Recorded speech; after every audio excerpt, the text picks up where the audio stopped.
Welcome, everyone. Good evening. Thank you for being here, to those of you in person, to those who are joining live streaming. Please forgive me, I'm a bit distracted. There's some activity going on just outside the room. It's a little bit loud. I hope everybody can hear okay. Let's see. So we will start with our Pledge of Allegiance, and I will ask our student board member to lead us.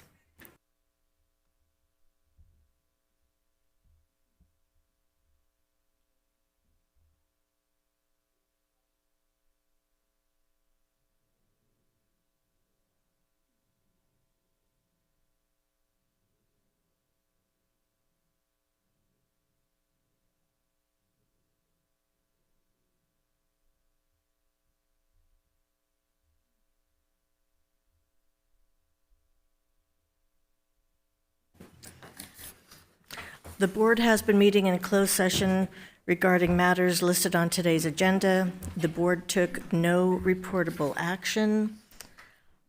Next, we have adoption of the agenda, and before we do that, there's a slight modification. So on item 16.5, the title of the agenda item should read School Closure Information.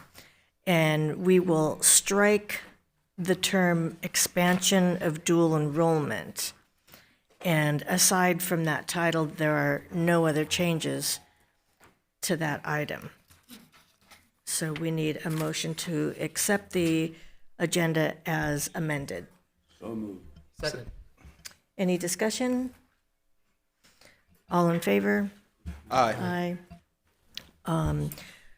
Any opposed or abstentions? And our student board member? Aye. So that passes 5-0 with a preferential vote. And now I have the pleasure of introducing our student representative from Jordan, the ASB president, Julieta Cardenas Vidal. Welcome. Thank you for being here.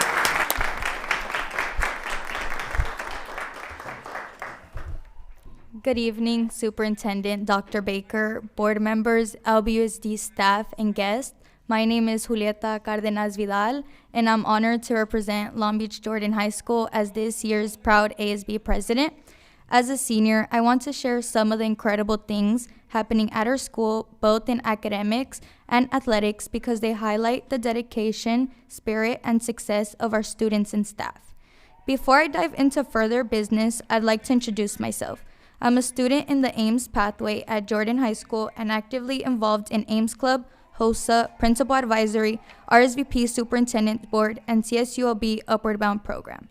Outside of academics and leadership, I stay active as a student athlete, having played flag football and beach volleyball. Being a part of these programs and activities has given me the chance to see and experience a little bit of everything, and I'm excited to bring my perspective and energy to this council.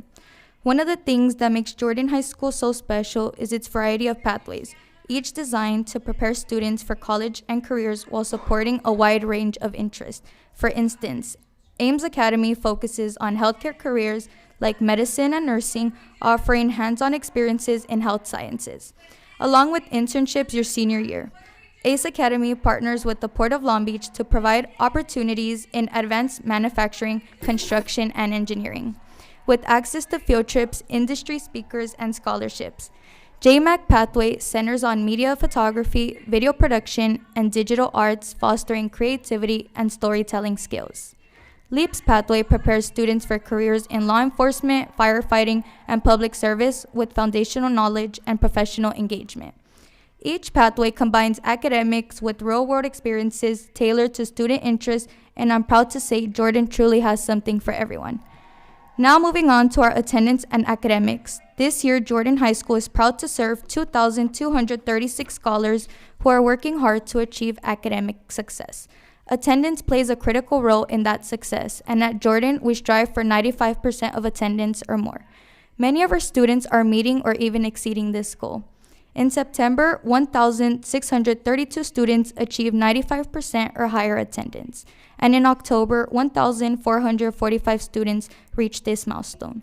Additionally, 1,129 students in September and 914 students in October had perfect attendance, never missing a single day of school. Even more impressively, 375 students in September and 290 in October achieved flawless attendance, meaning they haven't missed a day, been late, or skipped a class. These numbers highlight the dedication.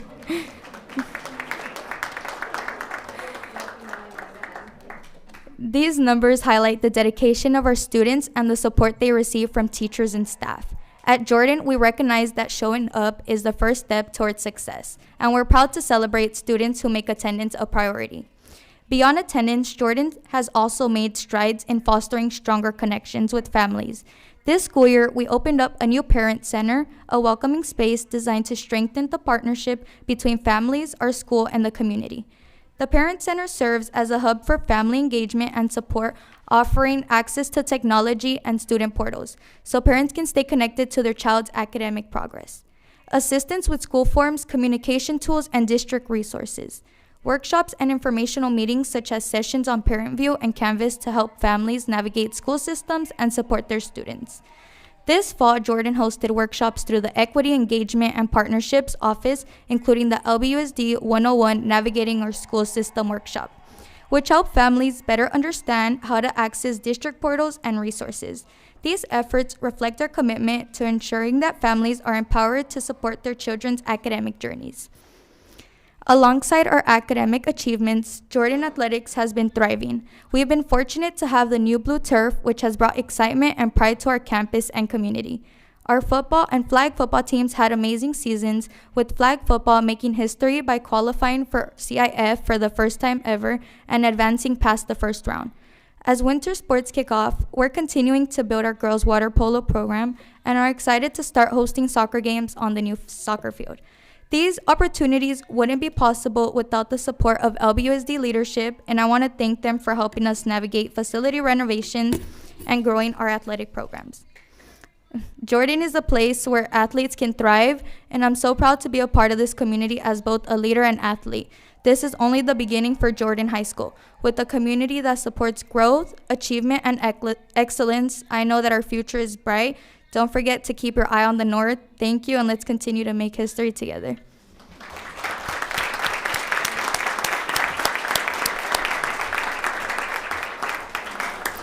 So, Julieta, first I want to thank you for speaking loudly because you have to speak over a lot of the activity that's going on outside.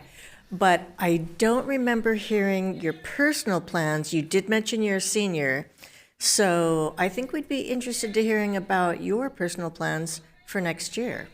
I plan to attend a four-year university and major in human biology to become a dentist. Yeah.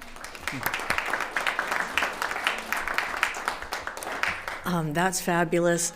And also, would you like to acknowledge anybody who is here to support you? I couldn't help but notice the Jordan blue coming into the room. It's a very distinctive blue. Yes, I have my amazing supportive people, our principal, Miss Irving, Miss Galbraith, an assistant principal, Miss Castro, our office, she's up there, she's the admin, Miss Green, our activities director, and our ASB vice president.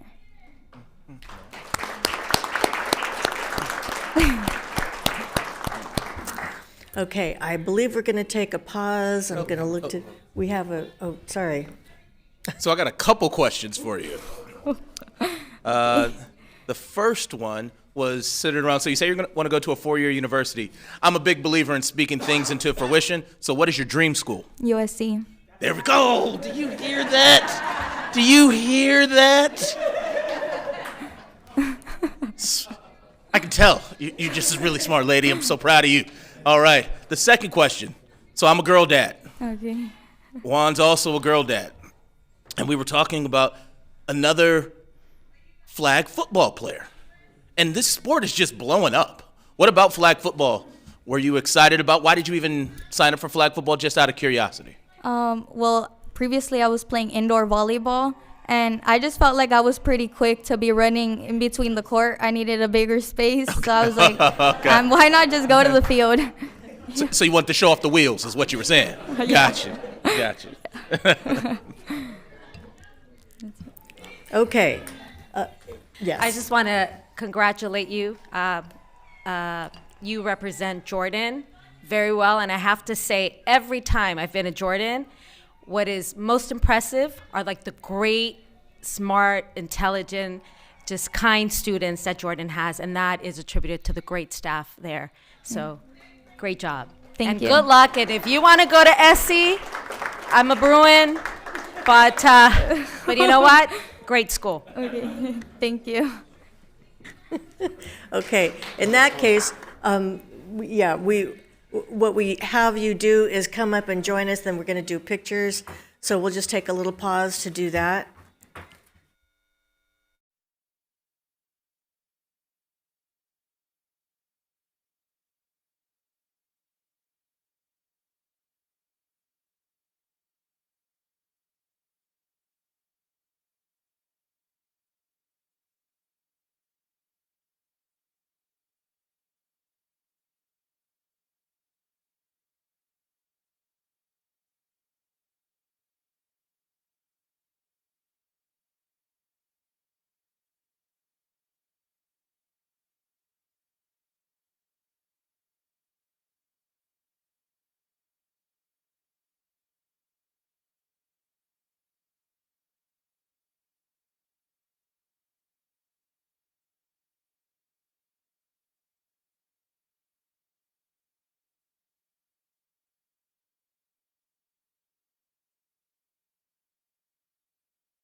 And now we will continue hearing from our students with our student board member Nwala.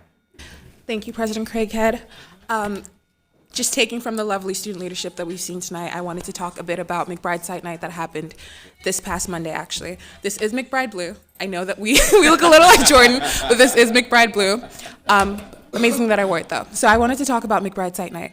That was this past Monday, and we saw an amazing show out of student leadership.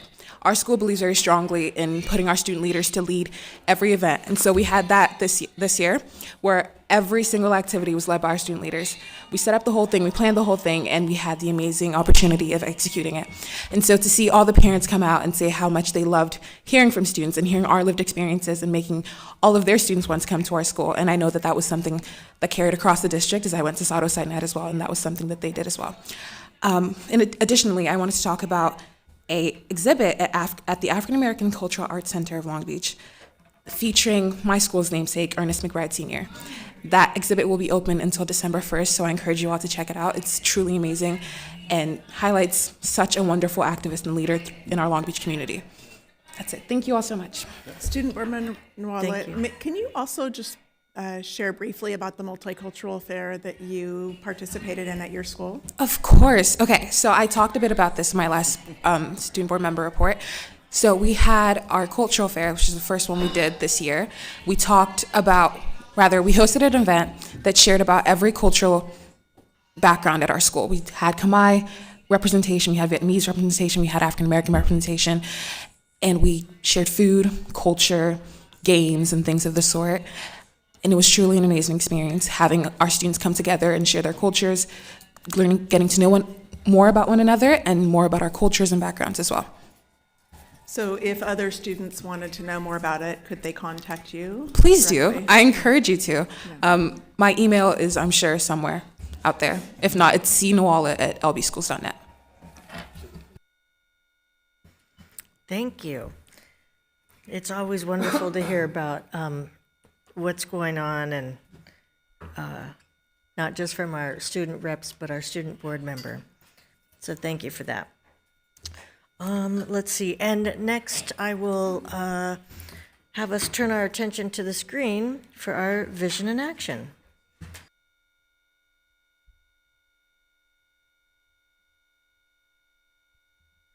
They be like, dang, he's getting taller every day. I wish I could stop growing, but not in the skill set that I'm developing over the time span. The way that I've integrated hip-hop education into my counseling practice is I would create songs that spoke to different aspects of what they should learn in order to engage and empower students. Ever ponder that question? Take time for reflection. The name Students need to feel safe. As a counselor, we have to see things from their perspective. They have to feel that there's nothing that they can say or do where we'll turn our back on them. All right, you messed up on this line, but it's all good, keep going. You've come a long way from just listening to sharing. You've come a long way from just singing the hook to actually writing a verse. As long as the environment is safe and a student feels safe in the environment, that they can mess up without being judged, then the more they can experiment and be creative in that space, and that's where the creativity comes in. Immediately their self-esteem begins to rise. They gravitate towards their own voice and their unique voice. And the environment has to be empathetic, it has to be safe in order for this transformation to take place. But when it's practiced over and over again in a safe environment, their identity begins to become more confident.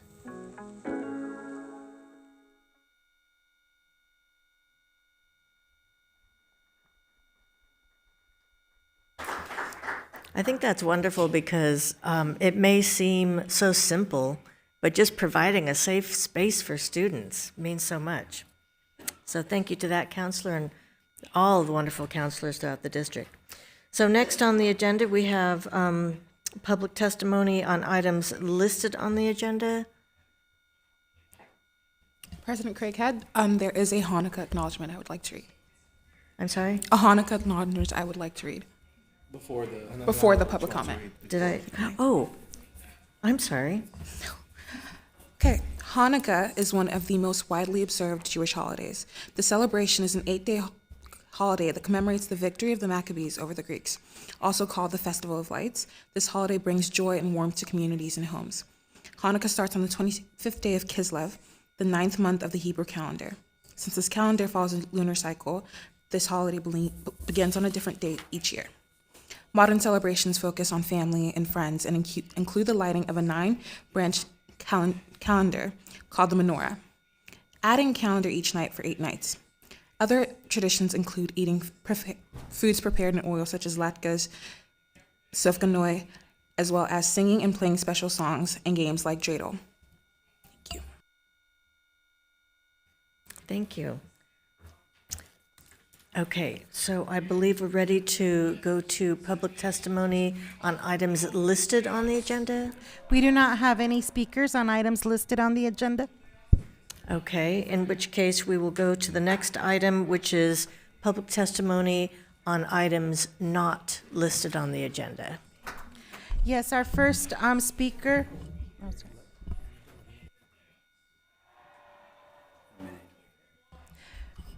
On items listed not on the agenda, we have 11 speakers. Thank you.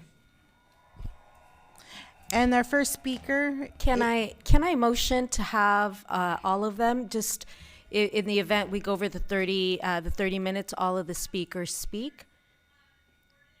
So you'd like to make a motion? Yes, to that allow we them all to include all speak. 11? Yes, to include all 11 speakers. Do we have a second? Second. Any further discussion on that? Yeah, we may not need the time, but if necessary, yep. Okay. All in favor? Aye. Aye. Any opposed? Any abstentions? Student Board Member Nawala? Aye. So that passes 5-0 with a preferential vote. So we will make sure all 11 speakers are heard. Thank you. Our first speaker is Chris de la Garza, followed by Kat Tashea. Thank you for giving me the opportunity to speak. My name is Chris De La Garza. I am the teacher librarian at McBride High School and Franklin Middle School. I was told last week that McBride High School will receive no library services next year. The library at a flagship college preparatory campus will be closed to students. The majority of libraries in the district will only be open 1 day a week, roughly 20% of the school year. Why does it matter that tens of thousands of students won't have access to a library for 80% of the school year? Literacy rates and reading scores are on the decline in this country. Many students are admittedly resistant to reading books, but school librarians pull out all the stops. Classes come to the library for book tastings, where instead of food, kids sample books until they find one they can devour. We host book clubs, plan reading incentive programs, and invite authors to speak on our campuses. I promise you that I have seen books change lives, and I'm fairly certain I have seen books save lives. California state law now requires schools to teach media literacy. Who better to do so than a teacher librarian? This is our bread and butter.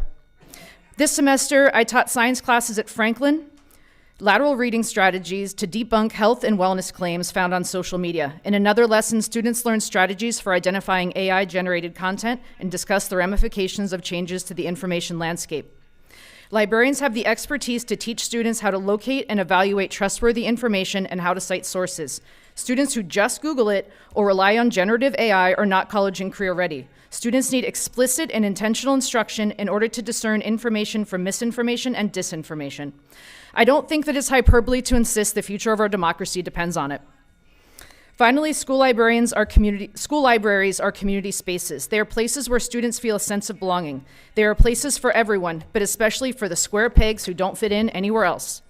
They are places for kids to go when they need a safe haven. Do we want these students to feel safe and seen just 20% of the school year? We need all student and community-facing positions, including teacher librarians, school nurses, social workers, and family resource coordinators. These positions ensure that students feel safe and supported. Please reconsider cuts to these vital services. Otherwise, we are just drafting a dystopian future for the district. I thank you for your time. Thank you. Next we have Kat Tashea, followed by Marilyn Smith. My name is Kat Tashea, and I have proudly served Long Beach for 26 years as a teacher librarian. I have always seen myself as a champion of resources for teachers, students, and the community I serve. Some of you have supported me professionally and personally, and I speak today with respect, integrity, and deep care of our district, especially our students. I recognize the reality of the declining enrollment, but when we compare the decline to the growth in director, program director, assistant director, program specialist, program administrator positions, the imbalance is clear. These positions have expanded in number, even as enrollments have dropped by more than 11,000 students. Former Superintendent Chris Steinhauser reminded us, cuts should be made first in positions furthest from our students, not closest to them, yet the current proposal does the opposite. We're in a mental health crisis. Students need their social workers, counselors, wellness centers, librarians, and frontline academic supports fully functioning. Families need more support than management. It contradicts our commitments to equity, transparency, and fiscal responsibility. The proposed district cuts will go from having 37 teacher librarians to 18 next year, a 52% cut. Library media assistants go from 20 positions to 3, an 85% cut. We were told central office would only be cutting up to 20%. Cutting the educators who directly serve students, teacher librarians, media assistants, and many other of my colleagues will deeply harm instruction, literacy, and the well-being of students. But it's not about individuals. It's about the positions that have the least direct student impact receiving the smallest share of reductions. That's not equitable or fiscally responsible. I respectfully ask the board to please review the growth of upper and middle management over the past 4 years and compare it to the declining enrollment and school closures. Include upper and middle management positions in staffing reductions, as they are the roles that are farthest from the daily academic and social emotional support of our kids.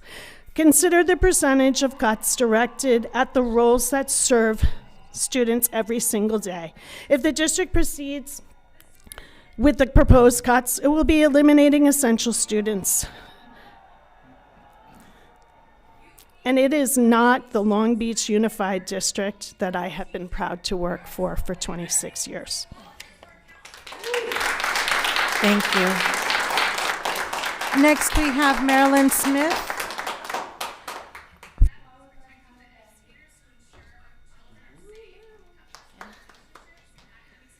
Okay, I wrote this very last minute. It could have been a lot better, but anyway. Good evening, board members. My name is Marilyn Smith. I have been a library assistant for 13 years and I love my job. So do the other 19 library assistants. Students look forward to library visits with us each week. Library assistants bring a love for reading to students through books and activities. These experiences foster a curiosity and love for lifelong reading. As of now, 17 of the 20 library assistants are going to be let go. As a result, our students may only visit library once a month. Although our importance can't be measured by data, letting us go would be a huge loss. We're asking you to please reconsider. I see the difference in these kids every day. So many need this. So many kids need this.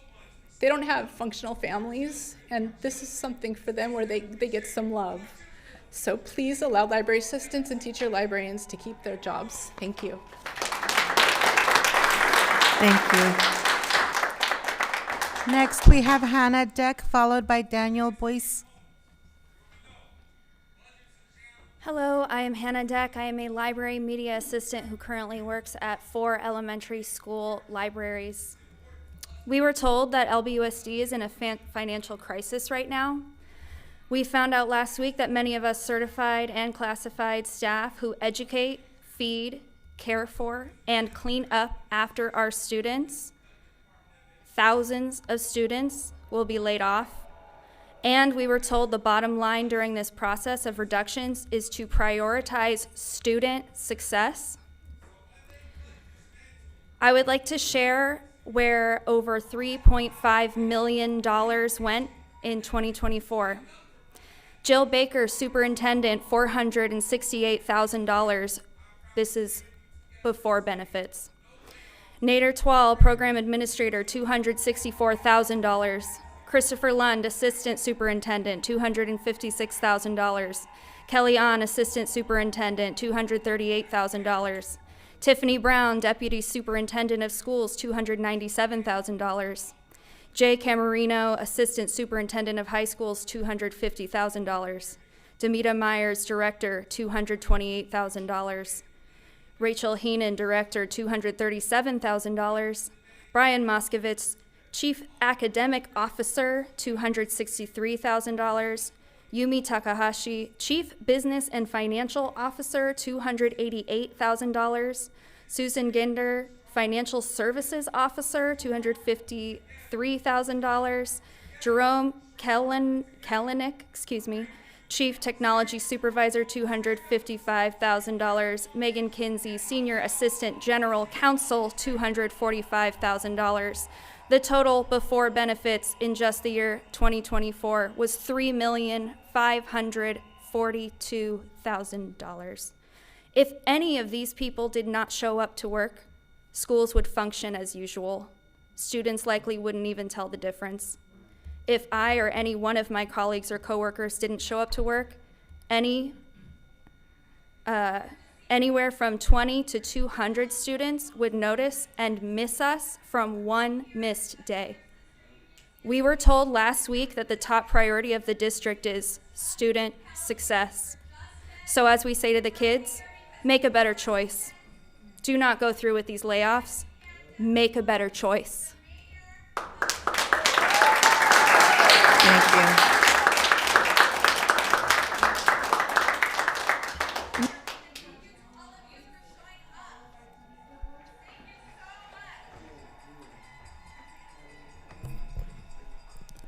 Good evening, members of the board. My name is Daniel Boyce, and I'm a former Long Beach Poly student athlete today to speak about my personal experience during a major transition in Poly Athletics program. When Coach Don retired and new leadership took over, many long-standing qualified coaches who had built Poly's reputation left the program. Their departure had immediate consequences. Several top athletes transferred to other schools to follow the coaches who had trained them for years. Those decisions reshaped the program, and student athletes like me felt the impact directly. During this period, I also experienced inconsistent treatment, favoritism, and situations that made me feel uncomfortable as a student athlete.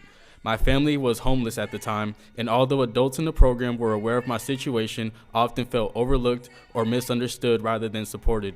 These experiences affected both my well-being and my athletic opportunities.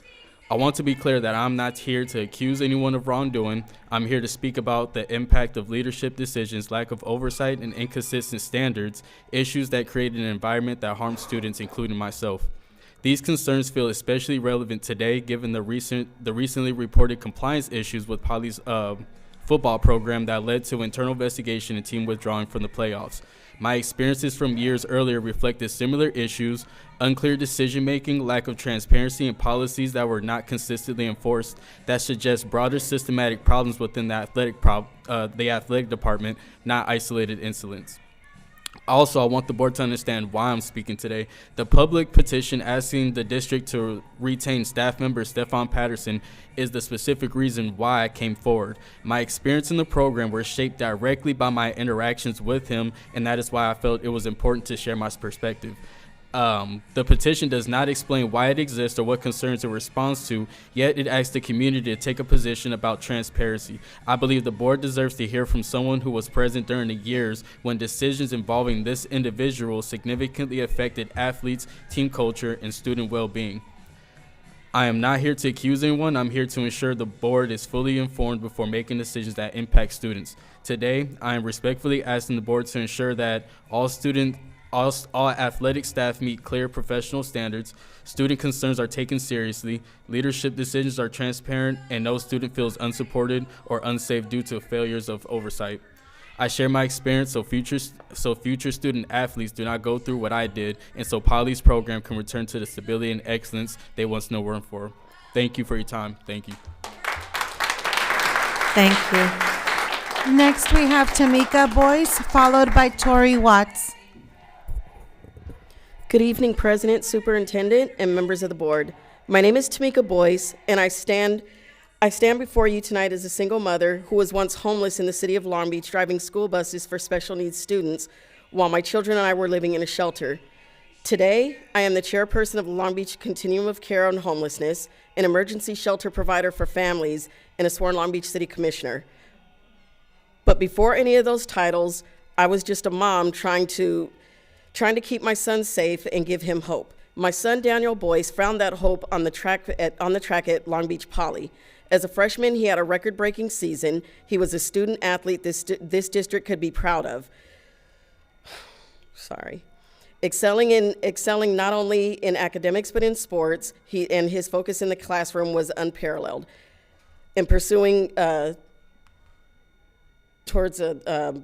while doing this all while we were homelessness.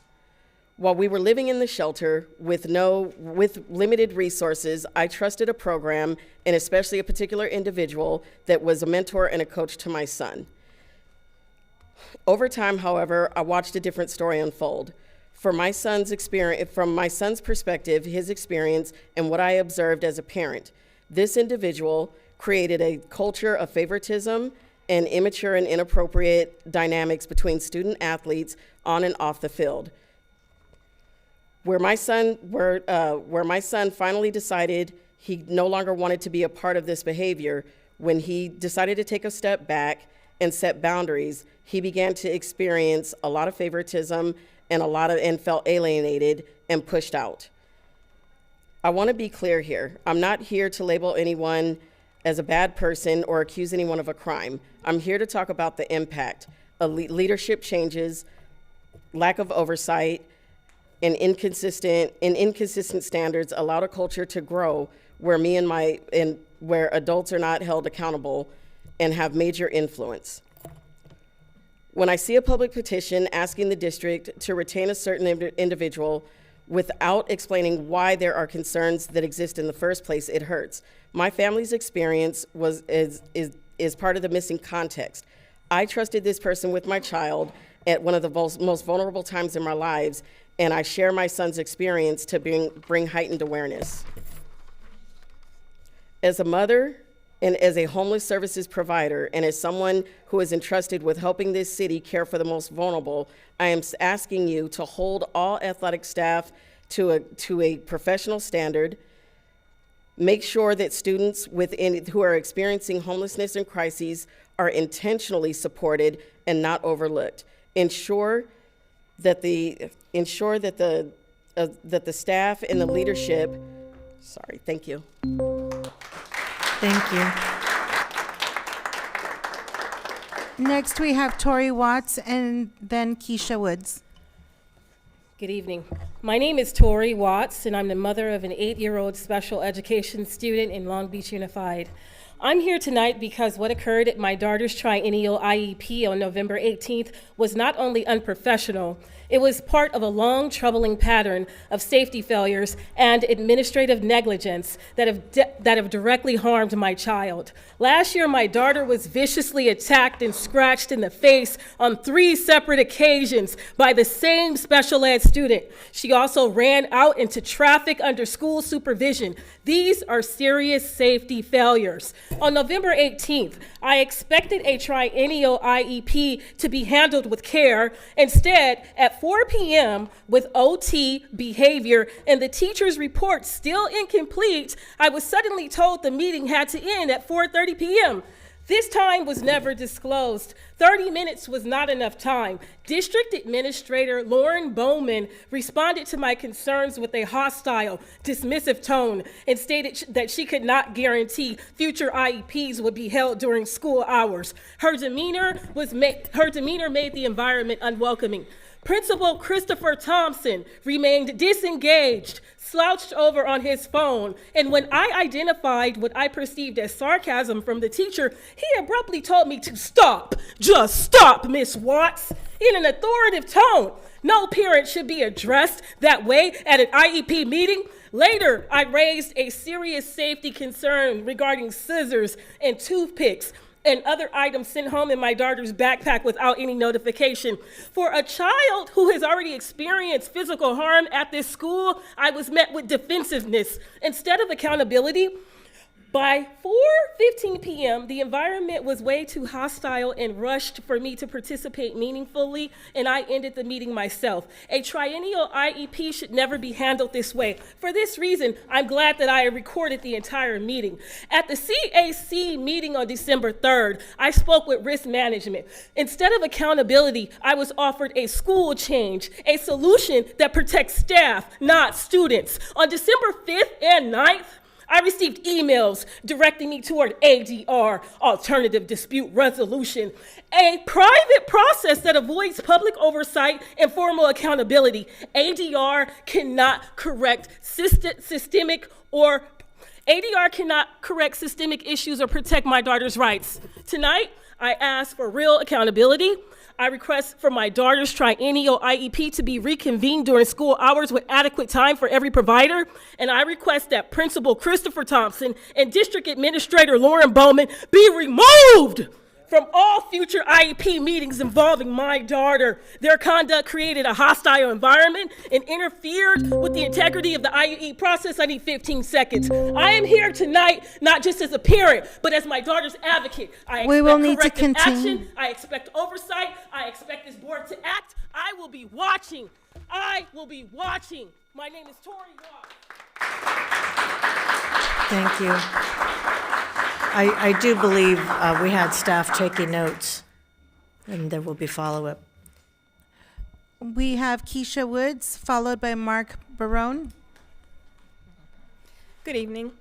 My name is Keisha Woods, teacher at James Madison Elementary School, 30 years.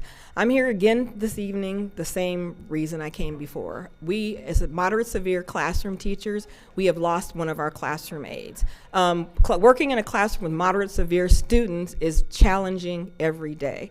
It's a wonderful thing to work with our students, but we are required to do so many things every day. With one aide, it's impossible. Tomorrow, we have QCI training. Guess what? We're not going. Yes, someone said, well, then you're saving the district money. I said, we're not going. So our school will not be attending because my aide is exhausted. She spent 45 minutes this morning changing 11 kids. She's exhausted. And I had a parent who came in this morning and she said, well, Miss Woods, can you do this? Can you do that? Can you do that? And I said, I would love to. I said, can you hang around for a few minutes while I take care of some things? Because I wanted her to see what was happening. She sat there and her mouth was open. Dad came in and said, Mom, we've got to go. Mom said, have a seat. He sat down and he watched. And he saw exactly what was going on. I was trying my best to keep my students and focused and working. My poor aide was running, trying to change all the students. I do have one-on-one aides, yes, but the students I have one-on-one aides, 2 of them have 2 aides, and there's a reason they have 2 aides. Believe me, there's a reason. But my parents have been volunteering all the time. I was out for a day last week, and we had some administrators come, and I am so appreciative that you came in. But let me tell you right now, it's a safety concern. It's a huge safety concern. We're not going to QCI tomorrow because the district is asking us to do a functional curriculum. We can't even teach the curriculum. We can't keep our kids working because we don't have enough staff.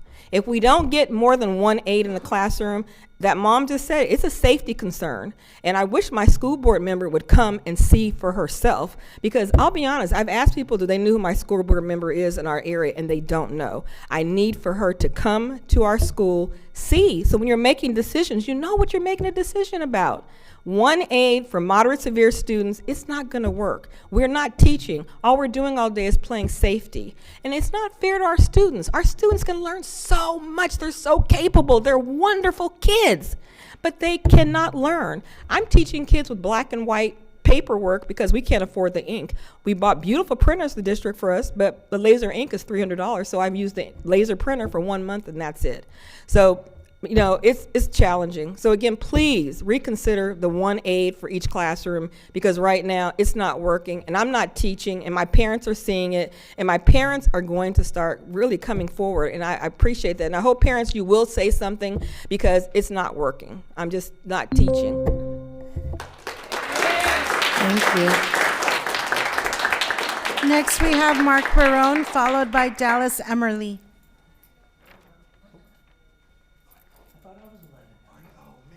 It's okay. You're going to love Mark, too. He's great. Hi, everybody.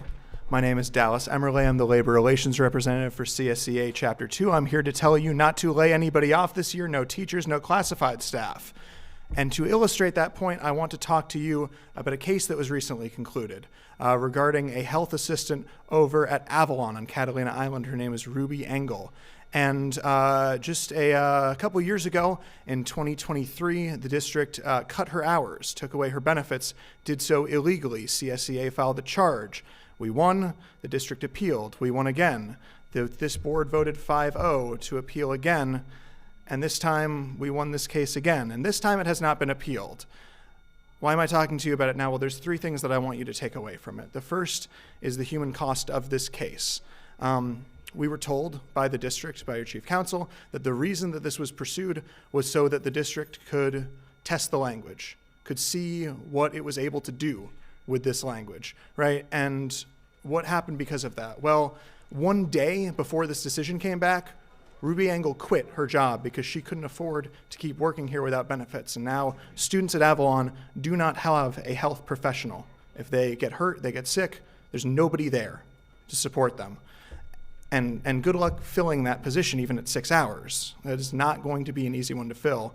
That is the cost of doing so. You multiply that cost by quite a bit more with the layoffs that could be pursued. That is what is going to be experienced by students, by staff, by the community in this district. The second reason I want to bring it up is because of the massive waste that it was. We've asked the district to know what the actual cost of this case was, and we'll be finding out very soon, and we'd love to make sure that you have those figures too. But I can speak on a larger scale to the cost in the budget, and this is after the first interim came out. It was even higher before, but the cost in the budget for these consulting services, these professional services, this is what your legal costs fall under. We have 2 lawyers at our bargaining table every time we go to bargain. So my understanding the teachers have the same thing. We don't have any lawyers at the table. We're not quite sure why this is. Most districts, this isn't how it works. $179 million is what's being spent on professional consulting services. The deficit at this point is, 80-something million? That deficit could be wiped out, and it could be wiped out from cutting somewhere besides the lowest paid employees in this district. We're hoping that's where you look, because what are you getting for these services? Well, I don't know if you, the board, know this, but there's a reason why you didn't have a chance to vote to appeal this decision again. And it's because the district blew the timeline. It's because the district waited too long, didn't ask for an extension, and so you never had the chance to appeal this. I don't know if you were told that. I'm not sure. We haven't been informed whether that was the case, but ultimately that's what happened. We are asking that the district come to the table with us, discuss these issues, come to a plan together. Thank you. Thank you. Next, we have Mark Perone, followed by Elizabeth Segura.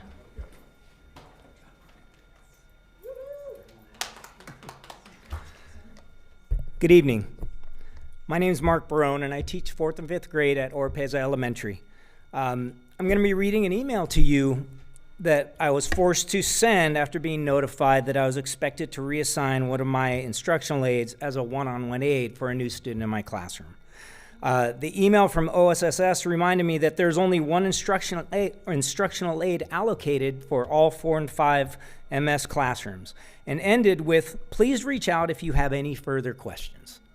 Here's my response. No further questions, however, I do have comments. I understand that the OSSS IA staffing assignments are what we have to go by, but again, I'm going to document my concerns so that it cannot be said that I didn't try. I currently have a class of 15 students, several of which have one-on-one aides. However, many of my other students have extreme behaviors like hitting, spitting, elopement that have been unaddressed for several years, resulting in students who exhibit aggressive and often dangerous behaviors, for which there is already not enough staff to support. Now, taking another one of my already overworked IAs and assigning them to a student as a one-on-one aide is definitely going to result in a safety concern. Additionally, this will all but eliminate my ability to run effective small groups and deliver impactful and rigorous whole group instruction. In the 11 years that I've been teaching, I've had 3 students elope from campus. All 3 of those have happened in the last 6 weeks. Now, with another aide soon to be down, I'm incredibly concerned that this trend will continue. I'm very concerned that the decision to reduce MS classroom support staff may result in one or more of my or another school students to be injured or worse. My school is located on 7th and Long Beach Boulevard, so the fear is very real, even with a fully loaded classroom full of aides. LBUSD talks about providing equity on our website and in nearly every meeting, PD, and document produced. But placing one IA in each MS 4th and 5th grade classroom without considering the actual need is not equity, because you are not giving each classroom and student what they need to be successful, and most of all, safe. In this case, Long Beach is not walking the talk. Thank you. Thank you. Our final speaker is Elizabeth Segura. Hello, my name is Elizabeth Segura. I am a junior at Jordan High School and an intern with Californians for Justice. I am here today to speak about the concerns of many teachers, nurses, librarians, counselors, and union members who are at risk of being laid off. I have spoken about this issue with many teachers from my school who all shared similar feelings: the fear of not having a job, the fear of not being able to provide for their families. My first-year English teacher, Dr. Lufer, who not only expressed to me the fears of whether or not she'll have a position next year, but also not knowing if she'll be able to finish this year. I can't imagine coming into class one day and not seeing her. She's made a huge impact not only on me, but also those around me. Let's take a look at the Board of Education goals. Goal 1, reading proficiency. Goal 2, reading acceleration. Goal 3, algebra proficiency. Goal 4, college and career readiness. How must we students be able to accomplish these goals knowing that we won't have the resources to do so? So I ask, what is the Board of Education doing to guarantee that students won't lose these resources? Why should we students have to suffer the consequences of you guys not knowing nor being able to manage a budget accordingly? Consequences such as losing our favorite teachers, not having access to a library, and our class size potentially doubling.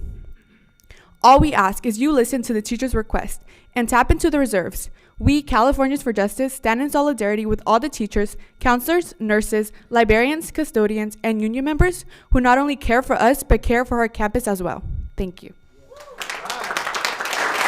Thank you. That concludes our speakers for tonight. Thank you. Next on the agenda, we have item number 13, reports on superintendent advisory groups. We'll start with the Business Budget and Policy Development Group. Dr. Benitez. Just one item for me, President Craighead. So state policy now mandates that our district develop a policy for referral protocols for youth mental health services. So in January, we will be receiving a draft for our consideration, and then ultimately for us to take action on it. Thank you. And next we have the instruction and student learning supports. Member Lopez. Yes, very briefly.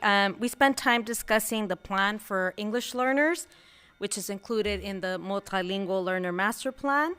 And we also discussed the title of the plan, why it was selected, and why the title should be changed. And we'll be discussing it later on tonight again.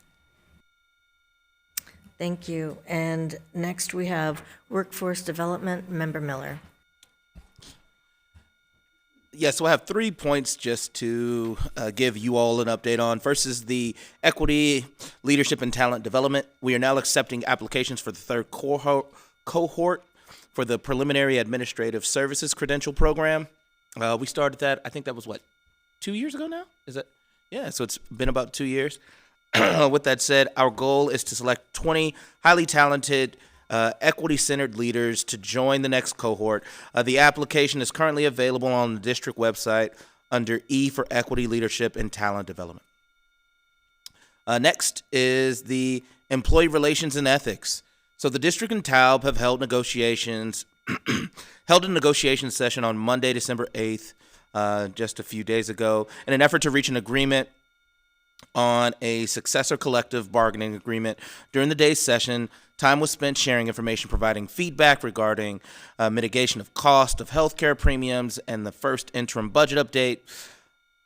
During the session, the bargaining team reached an additional tentative agreement regarding maintaining co-pays for HMO office visits and chiropractic care. The bargaining team will reconvene on December 11th and remain committed to working together to resolve the outstanding matters in a way that reflects the shared priorities and supports of our educators and students. And last but not least, in regards to our human resource services, the Vision 2035 Strategy 7.1 and 7.2 teams continue to move forward with their goals by determining ways to create equitable transformation and strengthening community engagement. Both strategy groups will be conducting empathy interviews with selected students and or employees during December and January.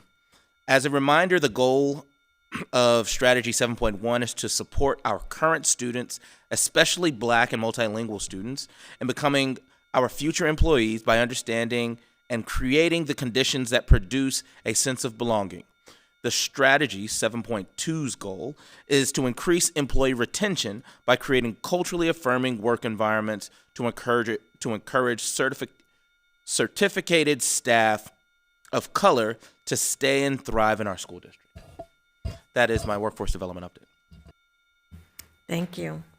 Next on the agenda is the consent calendar. We need a motion. Move for approval. Second. Any discussion? I just have a quick question.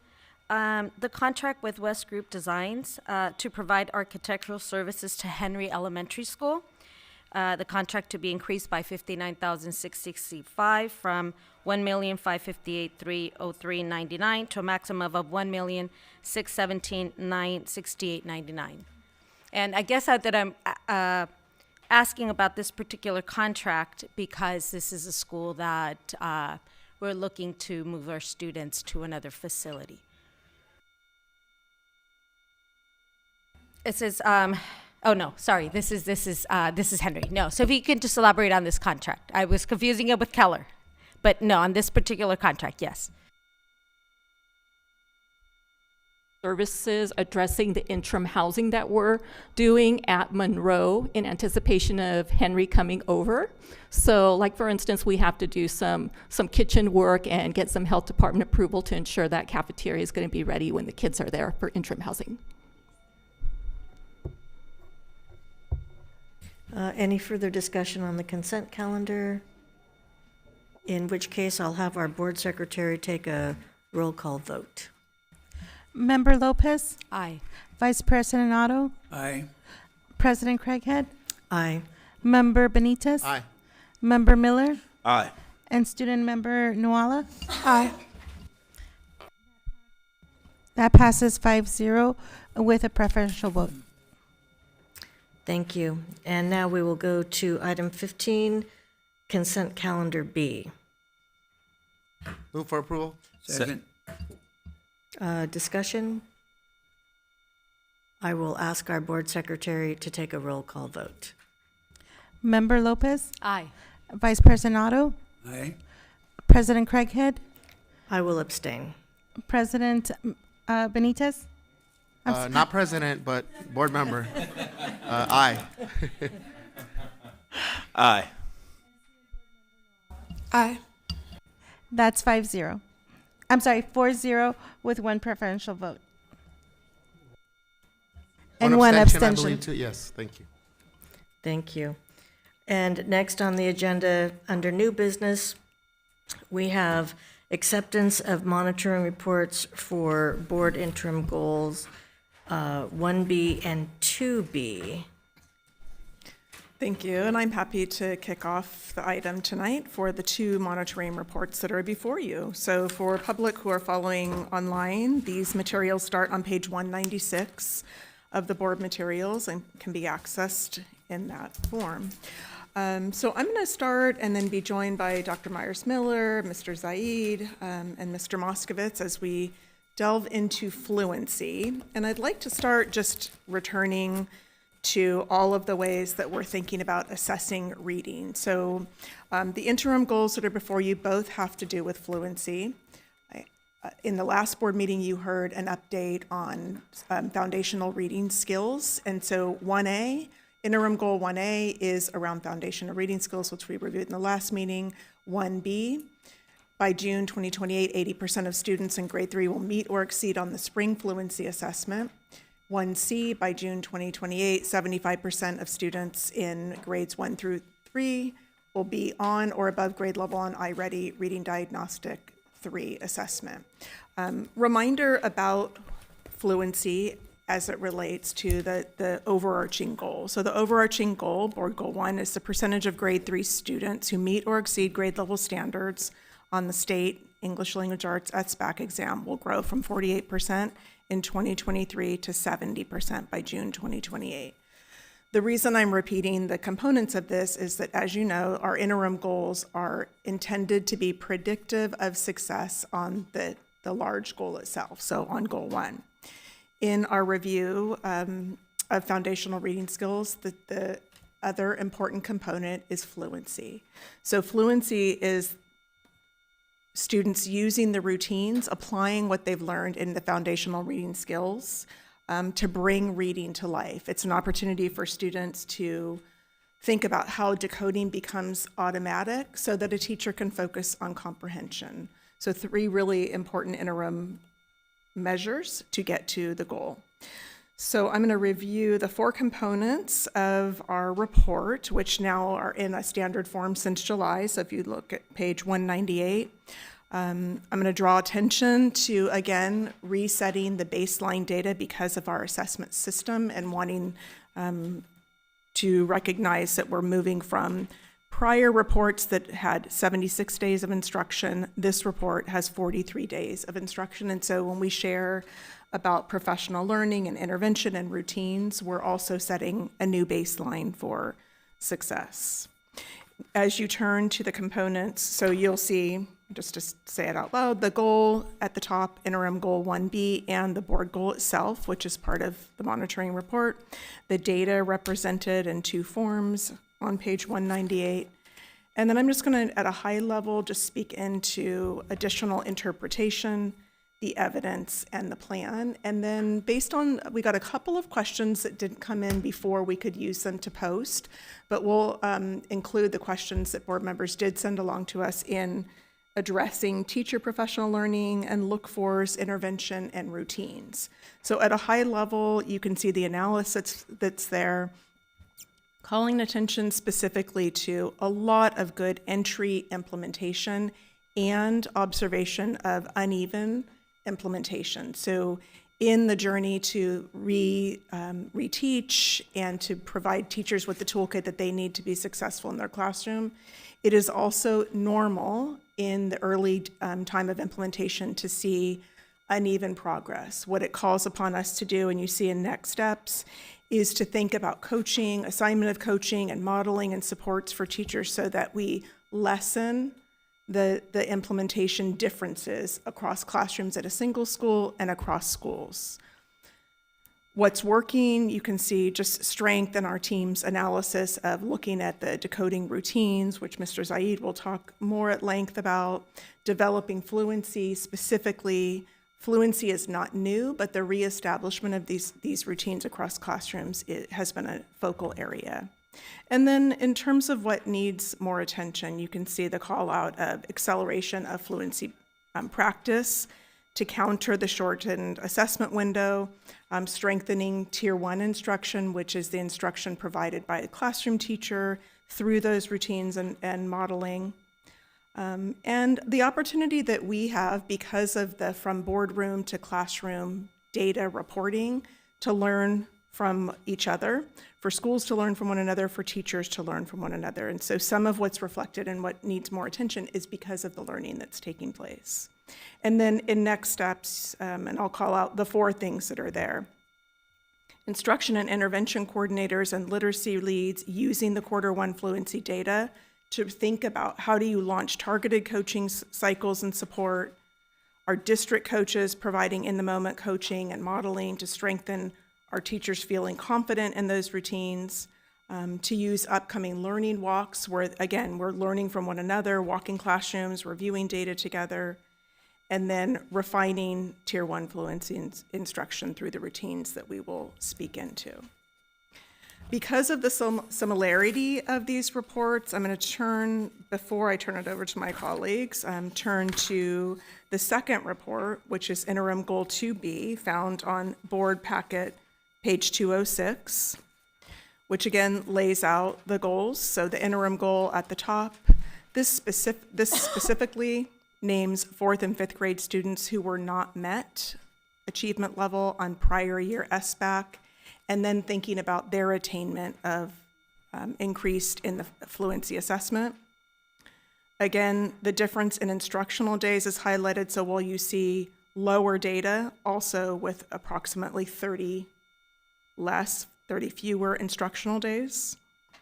Some analysis just calling attention to what we're seeing, and then again, interpretation and evidence of plan. I'm not going to run through these specifically because there's so much overlap between the two reports, but to get into some of the details we're going to address, Dr. Myers-Miller is going to speak into a question that was asked about teacher PD and then the specificity of look-fors, and then Mr. Zaid will speak briefly about interventions and some of the ways that we're supporting teachers in the routines that they're using to establish high-quality fluency practices in their classrooms. So I will turn it over to Dr. Myers-Miller. Good evening again. I would like to uplift some of the professional training that has taken place with our teachers. In the summer of 2025, we supported all of our 3 through 5 teachers in getting reading right training. In that particular training, it was a clear support of developing some literacy routines and practices around what it means to teach reading and being explicit, systematic around the skills of phonological awareness, of phonics, and specifically to this particular goal, looking at fluency as the bridge toward enhancing students' decoding to comprehension. All of the teachers in grades 3 through 5, as I said, were trained. We have supported not only training, but we have supported our administrators in being able to monitor the implementation of the training. And one of the ways that we have done that, we have engaged in job-embedded coaching and walking alongside with our department curriculum coaches to uplift effective practice in application. And so when we are doing that, we are using our content look for tool that uplifts those literacy routines, and we help our administrators know what effective looks like and sounds like, so that they are able to use that as a reference and as a support when they're working back with their classroom teachers. Additionally, we support our classroom teachers as indicated here in what's working and next steps with our intervention coordinators and our literacy leads. We use them as an additional support coach, working and modeling in classrooms within those specific expectations of literacy routines and practices. So those are some of the ways in which over the course of the last several months that we've really been focusing in on enhancing our older learners who are still grasping towards meeting that reading and literacy proficiency through very explicit routines, and looking specifically at the fluency routine as a bridge, and supporting that with implementation aspects with our coaches and our administrators.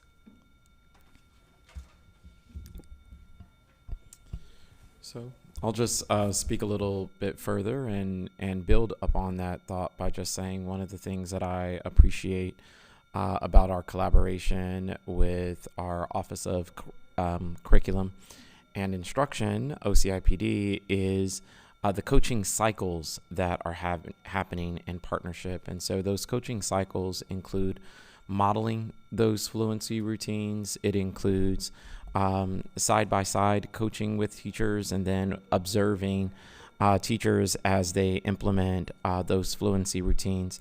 One of the other, I'll just say, particularly proud moments, because I spent some time looking at our first 1B and 2B report from July 16th, checking off all the things we said we were going to do, and then looking at, of course, the new list of things that we're moving forward with.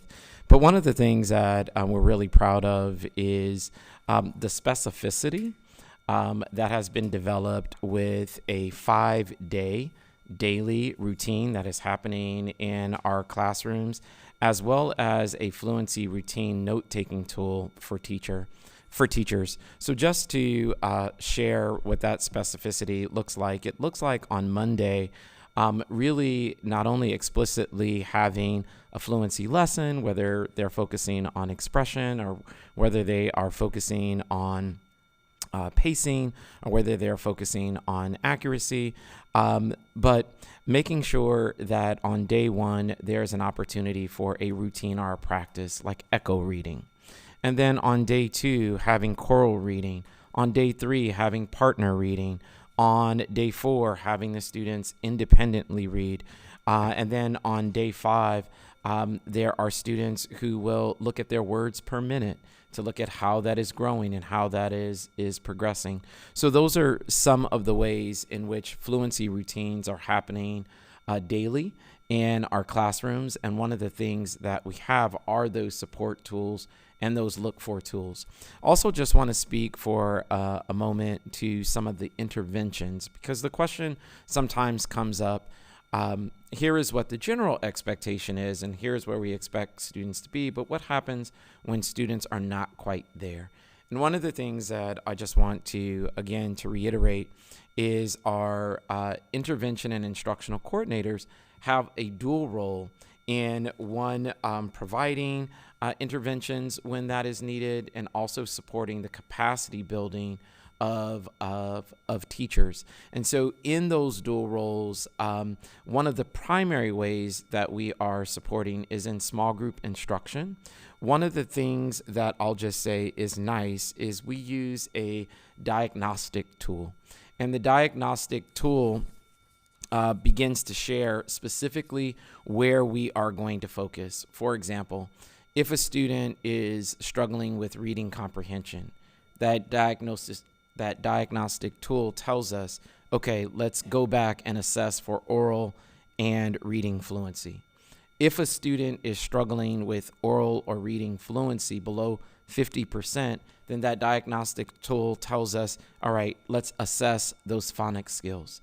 And a lot of times when we're talking about small group instruction, we're talking about small group instruction in some of those phonics skills connected to text. So students having an opportunity to work on those phonics skills and then directly translated into text, which is some of what we talked about the last time. And then there's also those additional opportunities to continue to develop and practice fluency. So interventions are happening primarily through small groups, but we also do have some after-school opportunities for additional practice that are happening. We are compiling interventions in terms of how they look at each one of our schools, which schools are offering after school, and which schools are doing small group instruction. We do have both actually happening.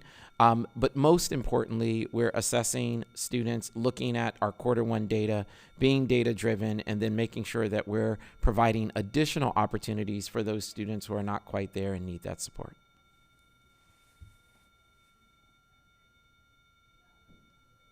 I was just saying, I think if we open it up to some board questions, then we can take it from there. Thank you. So, and I apologize for not having submitted this question previously. Yeah. But quite frankly, I just thought of it right now as you were covering the monitoring report. So my question is for both interim goal 1B and 2B under both sections, what needs more attention? And I'm trying to think through I think I understand the why. I'm trying to think through, okay, what does it mean? For us to have a lower baseline because of the assessment taking place with less days of instruction. And then what both Dr. Myers-Miller and Mr. Zaid just shared. So is there any difference in how we approach addressing early in the year gaps, knowing that some of that may be related to where those students were in the prior year? So again, interim board goal 2B, we're looking at 4th grade through 8th, right? Interim goal 1B, we're looking at 3rd grade. So can you talk more about how do we address, given that we're doing the assessment earlier in the year, that we have early year gaps here? Did I make sense with that question? What would you say, Brian? Strategic question there? I think it was strategic. Okay. What I heard you ask, let me make sure I understood the question. What I heard you ask is, so we have data earlier in the year at the Q1 date rather than later into December. And what does that allow us to do to maybe to intervene or accelerate earlier in the year with that data? And maybe there's a part B. What does that say, if at all, anything, about where students were in that last assessment for the previous year, in that transition? All right, particularly from 3rd, interim goal 1B, to 4th, when we do that early assessment in 4th grade as well. I'll start with that and then, of course, invite colleagues back. I think part of what's nice about looking at both 1B and 2B in conjunction, 1B is really about Tier 1 quality instruction to ensure that our students in grade 3 are reading proficiently, and that is mostly about Tier 1 quality instruction. So the fluency routines that our teachers are establishing are ensuring that all of our students are reading with automaticity, with accuracy, with expression. 2B, of course, then is looking specifically at our students in the upper grades. In this case, it's only 4th and 5th because we don't do the fluency routines in middle school like we do in elementary. But how do we then intervene and accelerate differently than maybe we would as a Tier 1 model? So I think you heard both expressed. And part of what you bring up is something we've been talking about is in 4th and 5th grade, for students who are struggling readers, what does need to be done differently, specifically as it relates to some of the foundational skills? Because traditionally, people think of foundational skills as what we do in K2. And the reality is there are foundational skills standards all the way through 5th grade. And for students who are struggling readers in 4th and 5th, it's often a fluency challenge that they're experiencing. So part of what is a not necessarily new, but a building on in the training this year is how do you help 3rd through 5th grade teachers, 4th and 5th grade teachers, whose expertise may not be the early literacy skills, how do you help them to understand some of those routines that need to happen? And then I think as we talked about last time, one of the benefits of the earlier assessment is, and you heard reference to what we did as it relates to the work with Dr. Madrigal and her research team, is providing a very, what am I trying to say, like specific information about individual students' progress earlier in the year. Oftentimes we wouldn't really have that data for our principals and for our teachers to compare with one another until December or January by the time the data came in. Here we were able to provide that by the end of October, early November, and our schools have already this month, and probably as we speak, tomorrow's a faculty meeting, many of our schools are engaged in data talks, data chats, ways that they're going to do things differently in November and December, and providing some of those action steps early on. So those would be some of my immediate responses. And Mr. Zaid, I don't know, what might you add to that? Yeah, I'll build on that and just share. Hopefully, this gets. I'm in the ballpark of your question. I'll say that. But similar to what we shared when we were going over foundational skills, when we are looking at our student data, which both has fluency as well as has their foundational skills, when we're looking at that side by side, it's telling us which students were exceeded, which students were met, which students were nearly met. Well, one of the things that we did, and I just shared this, is we looked at not just our students who were met this time, but students where if we were to do this same assessment next quarter, their score would show that they would not be met, the next time. Meaning they met this cut point, but the next cut point, they're below that, right? So that allows us to proactively say, what do we need to do? And then as we were speaking about 3rd, 4th, and 5th, what are those things that we need to do to really accelerate? Right? And what does it look like to make sure that we have those after-school opportunities? What does it look like to have that targeted small group instruction? And what does it look like to make sure that we are giving multiple opportunities to continue building those skills? So that's one of the ways that we proactively say, here is where you are now, but this is where you need to be. So let's make sure that we're benchmarking all the way and giving those additional opportunities. So speaking to that, one of my curiosities is, and correct me if I'm wrong here, so you're saying that we would technically change that, I don't even know if I'm using the right term here, I'm going to make it up, pre-benchmark, and we're going to change it year over year, correct? So for example, yeah, the baseline. So year over year, therefore triggering the notification of students who potentially will need interventions. Let me explain it. Let me see if I can explain it a little bit more. Okay. So let me give you an example, not necessarily with fluency, but I'll give you an example with high frequency words. Okay. Right.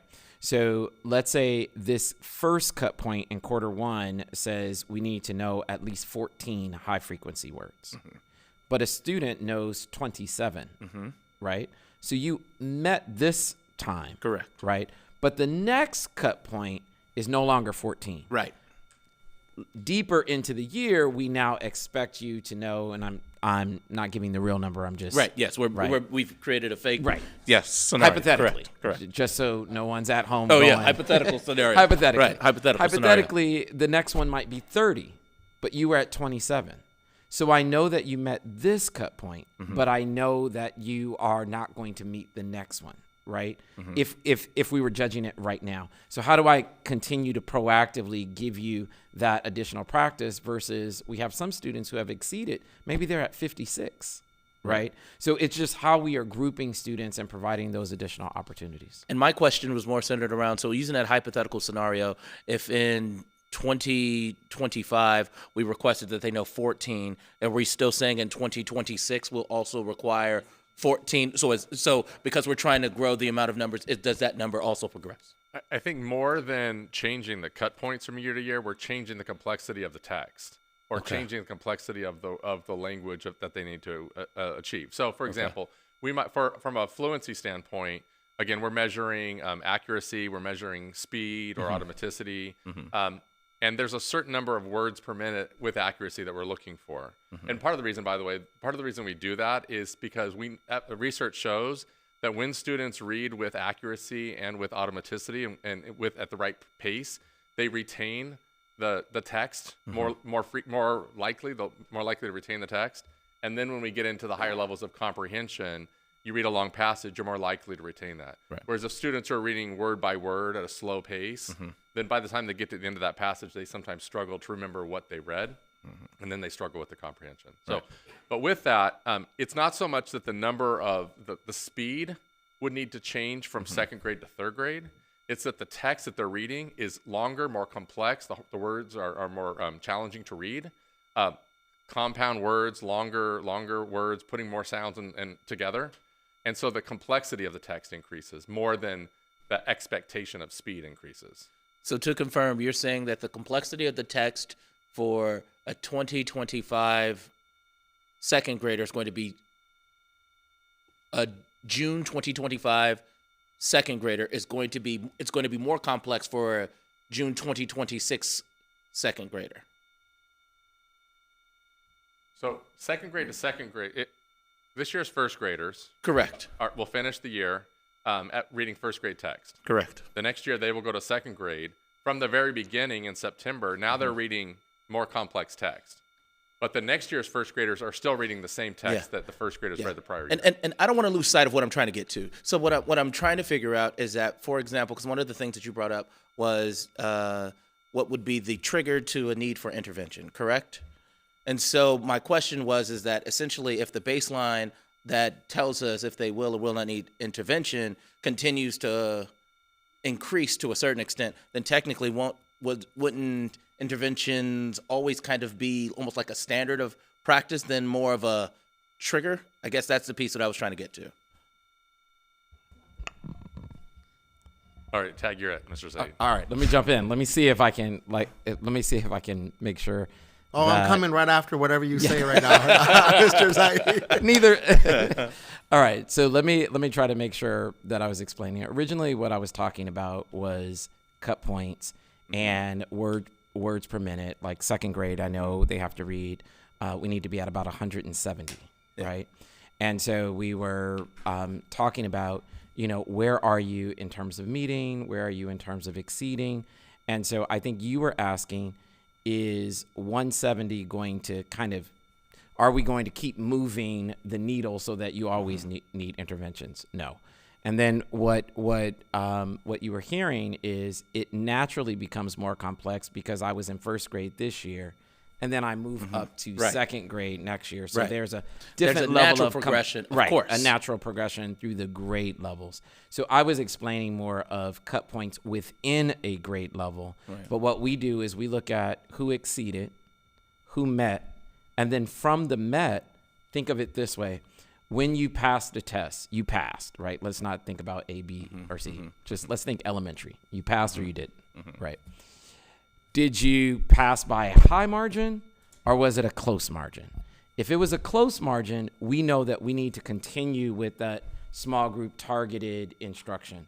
Does that make sense? Because we're just being proactive to continue to provide you with that support.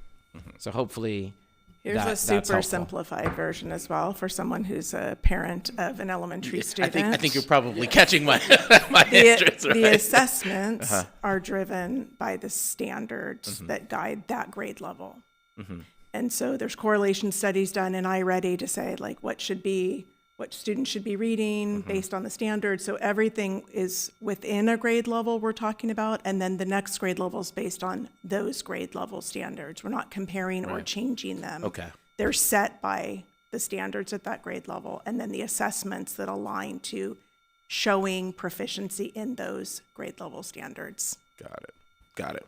I think one thing I would add, and I appreciate the question because it's also helpful. We know that folks are watching this at home, watching on video. And it's helpful to explain as parents are watching. Something else that I think is always a good reminder is one of our overall goals generally, not specific to board goals, but overall goals generally, is that a student makes at least 1 year's growth. Right. So a first grade student comes in at a certain level in first grade, they make at least a year's growth. If they're further behind, they make more growth, more accelerated growth. Our fourth and fifth grade students who are not meeting standards on SBAC, we need to accelerate their growth. So if you think about, I'll just kind of align a trajectory from the beginning to end of the year of kind of 1 year's growth. Along the way, we're measuring where are students right there at that point in time. And students who might be a little below that growth trajectory need to be accelerated. Students who are a little above that growth trajectory may need to be accelerated still because if they stayed status quo, they wouldn't meet the next benchmark later in the year. So all of our students are on this journey of 1 year's growth, at least 1 year's growth. And these data points allow us to kind of see where are they in that moment in time and what does each individual student need to continue, because all are accelerating, but some might need greater acceleration to get back on grade level. And some who may be well above, we don't want to slow them down. We want to continue that acceleration. So it's each individual student. That data helps us to figure out where are they in the journey of 1 year's growth. And as the benchmark increases throughout the year, the expectation, that's what helps us know if they're kind of on that trajectory. Right. So I don't know if that visual helps. No, and I appreciate that. So you guys already kind of caught the undertones what my question was going to be, because I was just curious if over a year in 2025, are we going to have to provide more intervention to students in 2026 than we did in 2027, than we did in 2028, which requires additional resources. And we've already had a conversation about resources as is, and so it was probably going to spark a whole different conversation that needs to be a part of a different question. But all things considered, that's where my thought process was. So thank you for giving me at least a little bit of clarity. Thank you.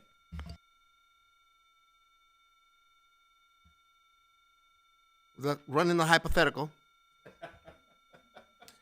This is all super helpful because we're running through these interim monitoring reports for the first time in some of these, right? So that helps me now articulate what I was trying to get at with my first question, which you answered. I just didn't ask the right question. So I'm interested in that transition. Let's say in this case, let's keep it to fourth, fifth, right? Fourth, fifth. Assuming that there is a correlation with where a student ends on the last assessment in fourth grade, and then the earlier assessment in fifth grade, is there, and again, understanding that it's a different thing that we're assessing in the fifth grade, right? And for different purposes. That's where I'm trying to figure out, okay, are there enough days of instruction in the earlier assessment to then understand correlations with where a student may have been at or very close to meeting in that fourth grade. And then in the fifth grade, there may be something else. So that's where I'm like, okay, is there a different way that we address that early, whether it's an intervention or you're on track, given that if we're successful in fourth grade and where they ended up in fourth grade, where is there a correlation with how we're using last assessment in fourth grade to then, if there is an early gap, fifth grade? Does that make sense now? I mean, again, all things through the lens of this hypothetical, Mr. Zaid. So yes, so of course when teachers initially get their roster in September, we have data on the previous year. So they use the data from the previous year to support students. And then there are other things that I'll just say maybe I didn't mention in this setting, but we also not only have small group interventions, but we also have a program called Sunday when we have students who are, let's just say, a few grade levels below as it relates to reading. So there are a variety of ways that we are providing interventions, but as soon as a teacher has the data, we don't wait for Q1 data. We get started with that support immediately, if that's helpful. That's it, and I didn't phrase it in for those students that are 2 or more grade levels behind in the 4th grade. Yeah. Something is happening clearly, K2. Yes. That how do we then use that even before we do that first assessment, given that that first assessment is early? Yes, thank you. Yeah. Something else that's really, I think really interesting. Oh, I'm sorry. Something that's really interesting is that part of what Dr. Madrigal and her team are also looking at is the correlation between one assessment to another. And you've heard us talk multiple times about we've moved away from a single assessment determining a student's ability. So the other thing we're doing is we look, and we intentionally, as you recall, we intentionally chose these interim measures to say that these 3 interim measures, how do they collectively help us understand our progress towards the broader goal itself? And we're also looking at that with students. So SBAC is something that tells us a data point. Where is a student on this assessment? But at the end of a 4th grade year, 3rd grade year, they're also having a fluency assessment. And they're also taking iReady. And they're also, so there are these multiple assessments that then a teacher can look at and say, okay, where is this student falling out? Is it a fluency foundational skills problem? Is it a comprehension challenge that they're experiencing? Is it multiple things, right? And so then it's not about do they need more support in fluency? Maybe. There may be something else that they're actually needing that support in. And we know that early on because we have those multiple measures. So my question is, if we're not addressing comprehension, how are we going to increase the SBAC test scores? Right. So I think that's critical in especially in 4th and 5th grade. So just to clarify, we are addressing comprehension, specifically the way in which we're addressing comprehension with our content specific is called building knowledge and language. And so we are addressing those comprehension skills. We just happen to be talking tonight just on fluency, which is, the reading that I'm doing, my words per minute. But we are addressing comprehension as well. Just another example of that. And we'll actually come back to you all, I believe, next week. I'm getting all these meetings, and next week, the interim measure that we'll be speaking about is 1C, which is 2C, which is related to our district ELA assessments, and those are primarily based on comprehension. So while we're talking today about fluency, next week when we come back to you, we'll really be able to engage in conversation about comprehension, because that is primarily what is assessed in the ELA district assessments that will be part of 2C. So I have a question about the interventions themselves and who chooses the interventions. Is it kind of a top-down thing? Is it each school site having a choice from options? How does that work? Could you repeat the last part of your question, Board Member Berghead? Well, I'm wondering if the school sites choose from options that are provided, or is it more of a top-down, this is what we're going to do, like say for fluency. This is the intervention for fluency. Before any intervention is engaged with students and groups of students, we always look at the data to determine what specific area and focus is in need. And specifically, if we're talking about fluency, we use the fluency monitoring tool as a bridge to how the students are performing related to that.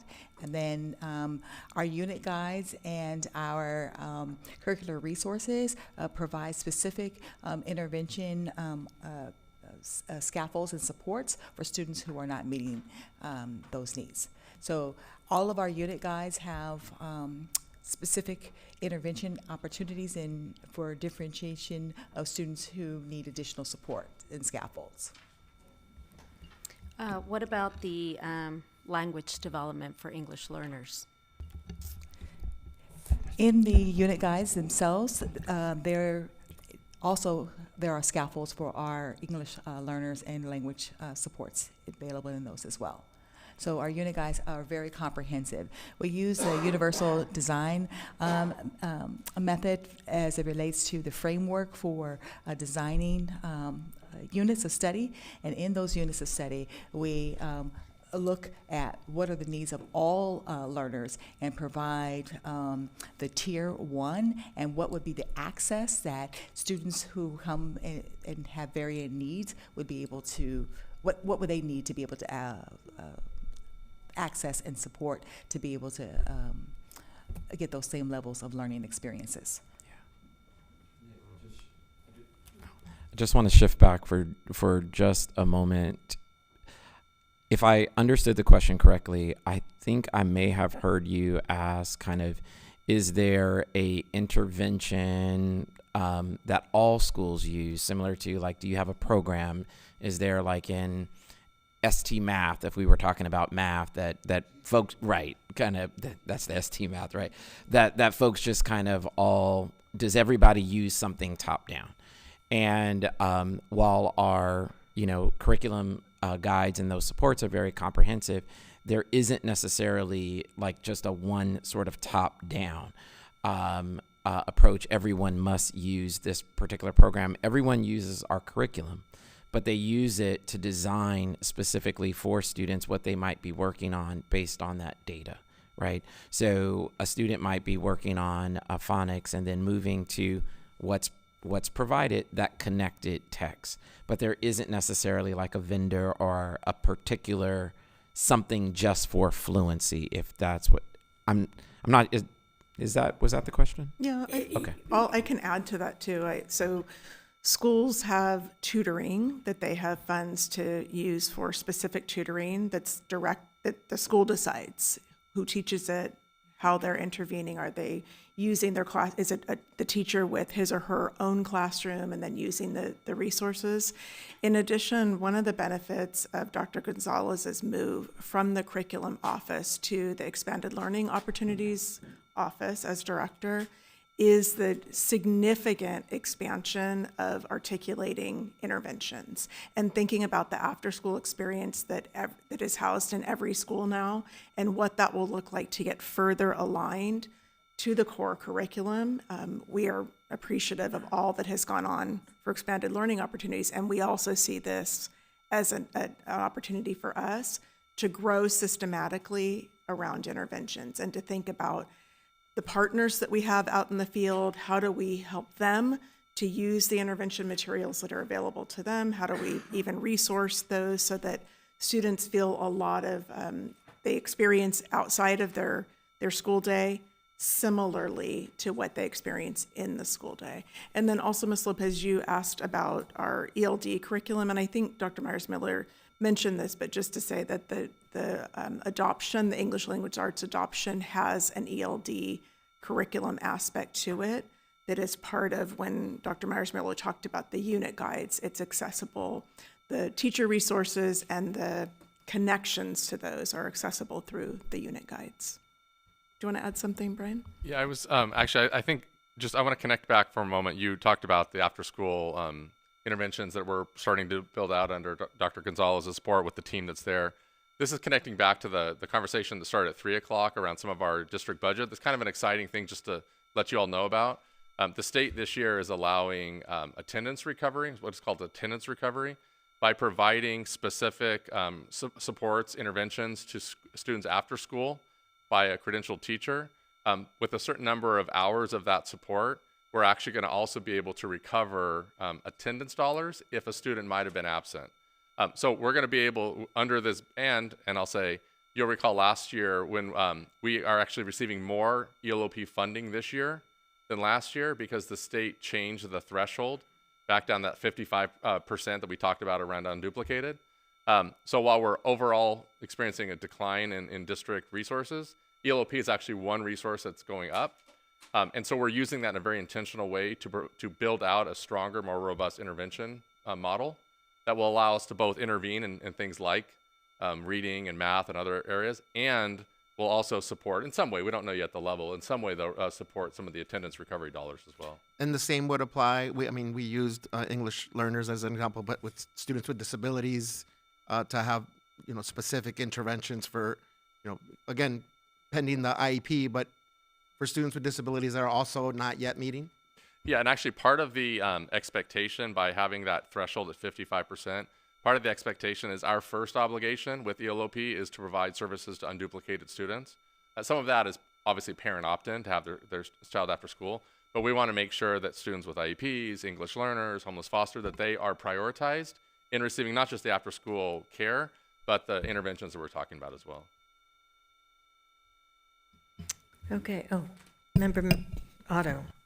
Yeah, my concern, trying to look at it from completely outside, is there seem to be so many moving parts, meaning that we're trying to measure these different things. We're trying to do them in enough time so we have accurate data. We're getting fewer dollars to do these things. I'm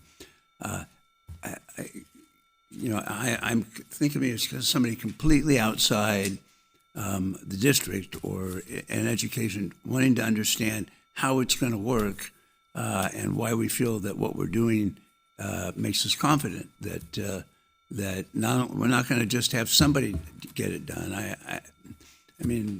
I've used before the example of when you pay attention, things happen, but maybe we're getting less ability to pay attention because of dollars that are going away or inability to test enough that we want. And I just make me feel comfortable that we're taking these things into consideration. We're doing the best that we can with an idea that it's going to make a difference. Do we have any further comments or questions regarding the monitoring report? In which case, I will just kind of remind us that we are on this journey of monitoring, and we're a little bit new. And part of our homework as board members is to submit questions prior to a deadline so that staff has an opportunity to research answers and bring them forward at a board meeting. And so I don't believe I captured or caught how many board members submitted questions prior to tonight's meeting. Ooh, you're going to put us on blast, President Craig. I do every time, so this time will not be any different. Because it was 0. So there were no submissions on time. On time. There was one day late, 24 hours later, that we had already gotten to publication stage. So, Okay. And then I think we had 2 submissions this meeting for next week. We will include those questions with the public materials Okay. also. So we incorporated answers to the questions that were submitted, even if they're late. It helps us to be more comprehensive, to think about, examples, et cetera. And when they're submitted on time, it gives us a few days to get the answers and publish them with the materials. Okay. And Dr. Benitez, you may remember that as part of our self-evaluation tool, we take a look at our effectiveness for monitoring, and part of being effective is submitting questions ahead of time. And so that's why, even though it might be a little uncomfortable to hear that none of us submitted questions on time, and I'll just, I'll throw it out there, Thanksgiving, and it was a Duly break. noted, President Craighead, duly noted. But the silver lining, 3 board members submitted questions prior to tonight, so technically, it's got to count for something. Anyhow, and now we have back-to-back meetings that throws everybody into a tizzy over our change in routines. It's very hard for staff, I'll have to say, and I'm going to give everybody here credit, and everybody who's not here, to come back from a week off and then have back-to-back meetings and everything else you have to deal with. So we'll bear with you and you bear with us. Okay, so in that case, we do need a motion to accept the monitoring reports as long as we feel that they have, or the monitoring reports fulfill the requirements listed on page 196. So acknowledging that I will do better, President Craig, to get my questions in on time or before, so that staff, all seriousness, can have time, and we can use our time here better. Yeah. I move to accept monitoring reports for interim goals 1B and 2B. Second. Any discussion? All in favor? Aye. Aye. Any opposed? Any abstentions? And Student Board Member Nwala. Aye. So that passes 5-0 with one preferential vote from our Student Board Member. And that moves us along to the next item on the agenda, which is, Would you like to take a break? A Oh. bio break? It's 6:45. Up to you all, but just calling attention to the time. okay, can we have a 5-minute break? I'm looking around, 5-minute break? Okay, so it is, according to that clock, and it's the one I can see in front of me, so according to that clock, it is 6:45, so we'll be back at 6:50. Thank you, everyone.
Welcome back, everybody.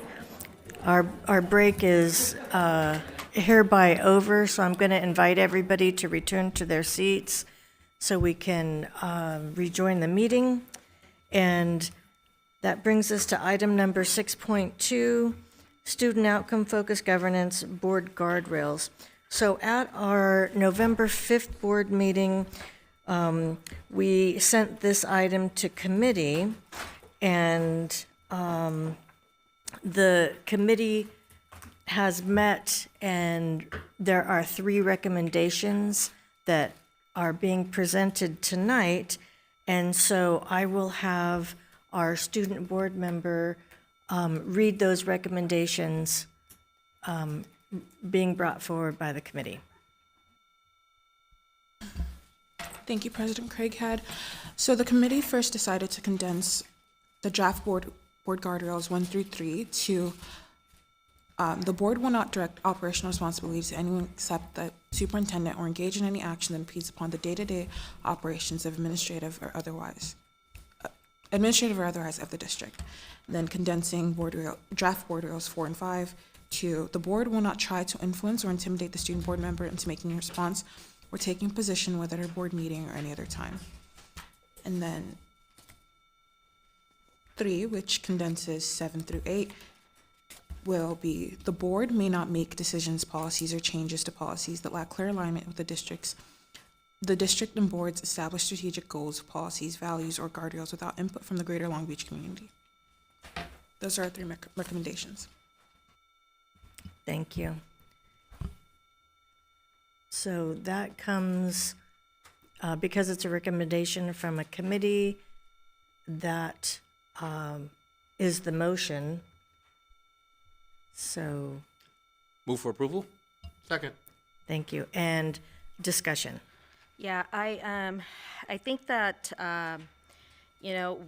board guardrails are important, but we had 15, and that included in decision-making, the board will not move forward without first ensuring that all members' perspectives, including dissenting opinions and any minority opinions, are heard. The board is committed to including all members' viewpoints and decision-making, including minority opinion. We also had other recommendations, because there were 15 boiled down to the 3. The board will not disregard community input, even when it reflects disagreement in the direction being taken. The board will not allow the president to serve longer than 1/4 before rotating the role, to ensure all members have the opportunity to lead and be visibly recognized by the communities they represent. And board members will not interpret or explain another member's statement and will not engage in side conversations while someone is speaking. Each board member will have the opportunity to express their thoughts without interruption or reinterpretation. And while it is clear and understood that we can't have 15 board guardrails, I think that there's some that should have been considered, including the one that the board does not disregard community input, even if it's something that we as a board may not be aligned with or reflects disagreement with the direction we're taking. And I certainly believe that every voice on this board must be heard, even if it's not what we want to hear, because we all represent constituents. And so I know that I was part of that committee, and I also know that we were given a month to come up with the board guardrails. And I do know that following the meeting, I will take full responsibility. An email did circulate asking me to meet to discuss them along with board President Craighead and our student board member. And because we had a month, there was the expectation that we would have a month really to work on them. And this was right before the holidays or the Thanksgiving break. So In those emails circulating, the assumption was coming from our secretary. The assumption was that this was for a meeting with the superintendent. At the end of the day, that by the time I read that email, after Ms. President Craighead and the board secretary were trying to reach out to me, and I responded, it was too late. The meeting had been held. And so when I sent an email to our board president, I got the response that she was out and would not be available until after Thanksgiving break. At that time, and so when she was back, I did get an email, and I was told that the only time available to meet with me, since I had already missed that meeting, was yesterday at 4 o'clock. So, while I think they are important, I do believe that there should have been. So I think it's great that we had our board member present, and I do believe that the voice of students is critical here. And but also think that there should have been more than one elected official deciding which 3 board guardrails were going to be selected. So, while I think that they are important, and I do believe we need them, and I, quite frankly, also agree with the ones that are presented to us, because I wholeheartedly believe that in those board guardrails. I also believe that there's others that are also critical, and my vote will reflect here that I firmly believe that there should have been 2 elected officials, plus our student board member, deciding which were the 3 board guardrails that would be recommended to the board.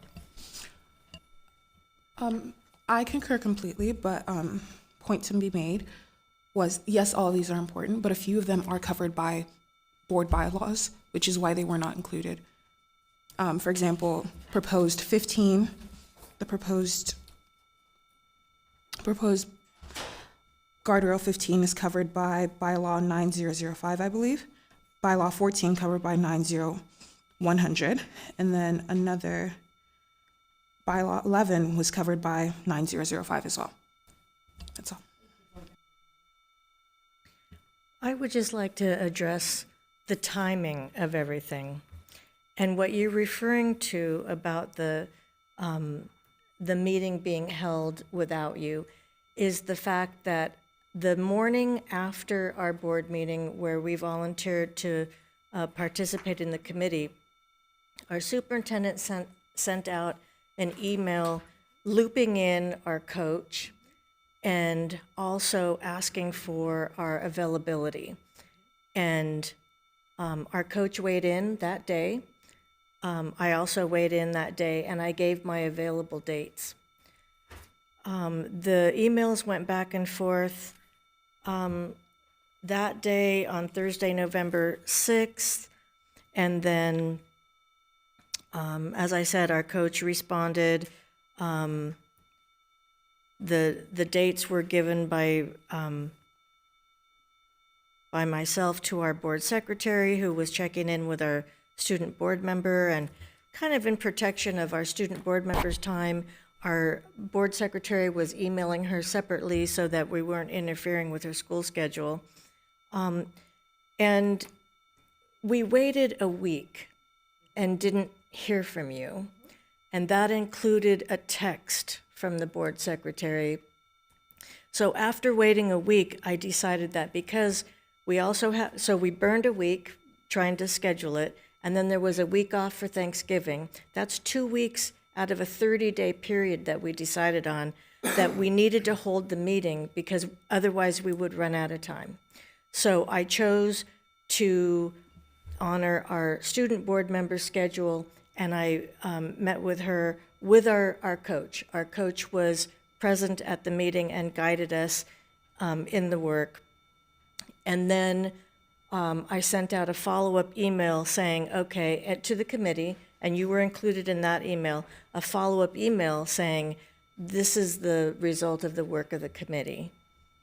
So I think it needs to be balanced, the part where who was included in the committee work. I think that needs to be balanced information going out. Yeah, and to be clear, that happened that week following.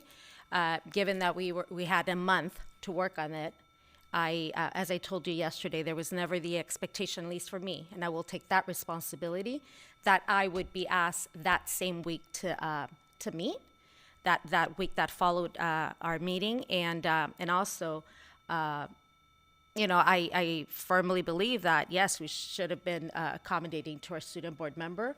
I work, so I wouldn't have been available in the morning. And so that would have been still a real possibility, and meet with one and then meet with the other. But at the end of the day, I'm glad that meeting did take place. But again, my vote will reflect that I still firmly believe that to go from 15 board guardrails that are recommended to 3 with only 1 elected official deciding with our student board member, I think that there should have been another elected official, and so therefore my vote will reflect that. There will actually be 5 elected officials deciding on the guardrails. Absolutely. Excuse me. There will actually be 5 elected officials voting on the guardrails. So it wasn't one elected official coming up with the guardrails. It'll be the 5 of us voting. And in the interest of time, we will take that vote now. Yes, I'll I do have our something to say. Board secretary And, take a roll call. President Craighead, please Excuse allow me? me to finish before we take But the you're vote. out of order. Oh, okay. We have new bylaws, so I will silence myself now. Thank you. I'll ask our board secretary to take a roll call vote. And I'll just remind everybody that the motion is to accept the 3 guardrails being brought forward by the committee. Thank you. Member Lopez? No. Member Otto? President Craighead? Aye. Member Benitez? Aye. Member Miller? Aye. And Student Board Member Nuala? Aye. That is 4 yes, 1 no. Thank you. The next item on the agenda is item 16.3. Just point of clarification, can we have the record reflect that we had a preferential vote as well? Yes, thank you. That's 4 yes, 1 no, and 1 preferential vote. Thank you. It's kind of important on that one. Yes. So the next item on the agenda is 16.3, also student outcome focused, but this time with the implementation timeline. And before we get started on discussion with, community engagement, there's also something coming up on our implementation timeline, which is a community training. And so as we did with the item of the guardrails, I'd like to send this out for a committee also. So this is going to be separate from the community engagement meetings, and our coach, Greg, would like to be a part of this, but I need some 2 volunteers to work on that community training committee. So do we have 2 volunteers? Tell me more about what it is. Well, this would be under the continuous improvement section of the self-evaluation tool. So if you have the self-evaluation tool, Give me the page. continuous improvement is on 7 and, oh, it's on I'm looking at a different, okay. You said that was page 4? It's page 7 of the manual, but it's page 224 of the board packet. 224 of, thank you for that. I keep an extra copy in my binder. So page 224, if you're looking at tonight's packet.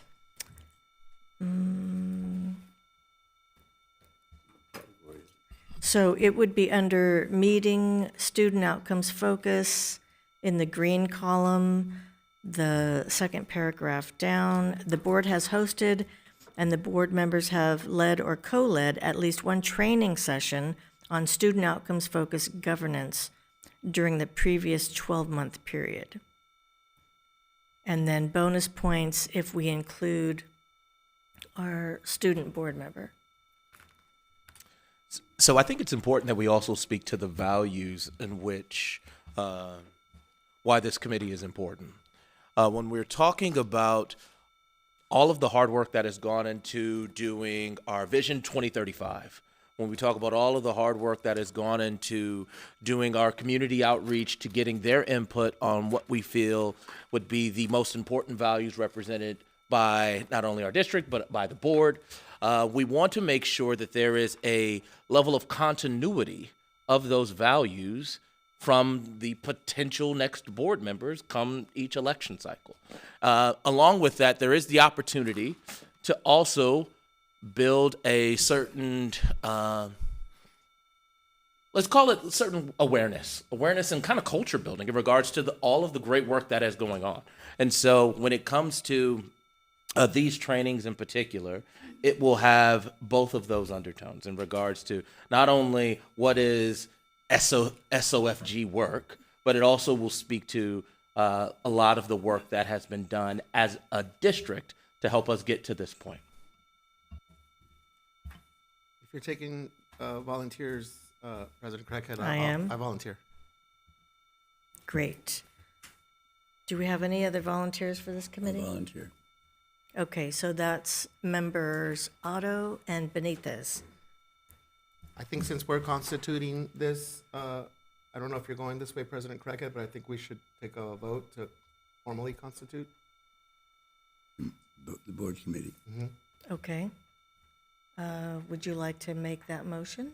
So if my colleagues are okay with it, move to constitute this, I'll call it Community Training Committee That's fine. on student outcomes focused governance with board member Otto and myself. Second. Any discussion? We didn't give a timeline onto when they would report back. So I think the Oh, well, I guess you don't technically- self-evaluation yeah, I guess you says technically that don't need to. within 12 months, we have to have a training. Doesn't mean that we Yeah. have it within. Yeah, I guess you're right, because now it's a committee. We'll be doing monthly follow-up on it anyway, right? I think the clock starts now. Yeah, my apologies. Yeah, you're correct. I It just wanted to actually make sure. comes up in, this isn't that it has to be done, but on the Long Beach Unified SOFG timeline, which is page 263 of materials, your coach will be tracking for us that it comes up as an action item added to the timeline. It doesn't say that it has to be completed in January, but you will get status and green status if you're activating on that. Great. Yeah. And from our implementation team meeting that the coach, Greg Klein, participates in, as well as Eric and Diana, he has volunteered to do as much, but wants the board representatives to be a part of it, but he will support in any way that he can, including holding a virtual event, anything he's spoken to between a 90-minute session to a 2-day institute. And we heard, you'll remember when we were at our 2-day institute, Fresno talked about actually having multiple of these community events and trying out both 2-day, a 1-day, a half-day. So it was well received in their community, just learning more about what it means to take this approach. And then also they expressed the experience of having a sense of partnership by community organizations that went through the training to see how they could actually support the district's efforts. Yep. Okay, so all in favor of having members Otto and Benitez serve on a committee for this training, say aye. Aye. Aye. Aye. Any opposed? Any abstentions? Our student board member? Aye. So that passes 5-0 with a preferential vote. And then while we're on this topic, Member Miller, did you have something that you'd like to include? Yeah, it was really small. It's actually probably more for Jeff than anybody. Point of clarity, so moving forward on each board agenda, there will be a set aside for this committee to give a report out, or is that only if they have a report out? I think it's at the will of the board in terms of how the report out, whether we have the standing item related to the implementation, so it can be brought back at any time during the implementation.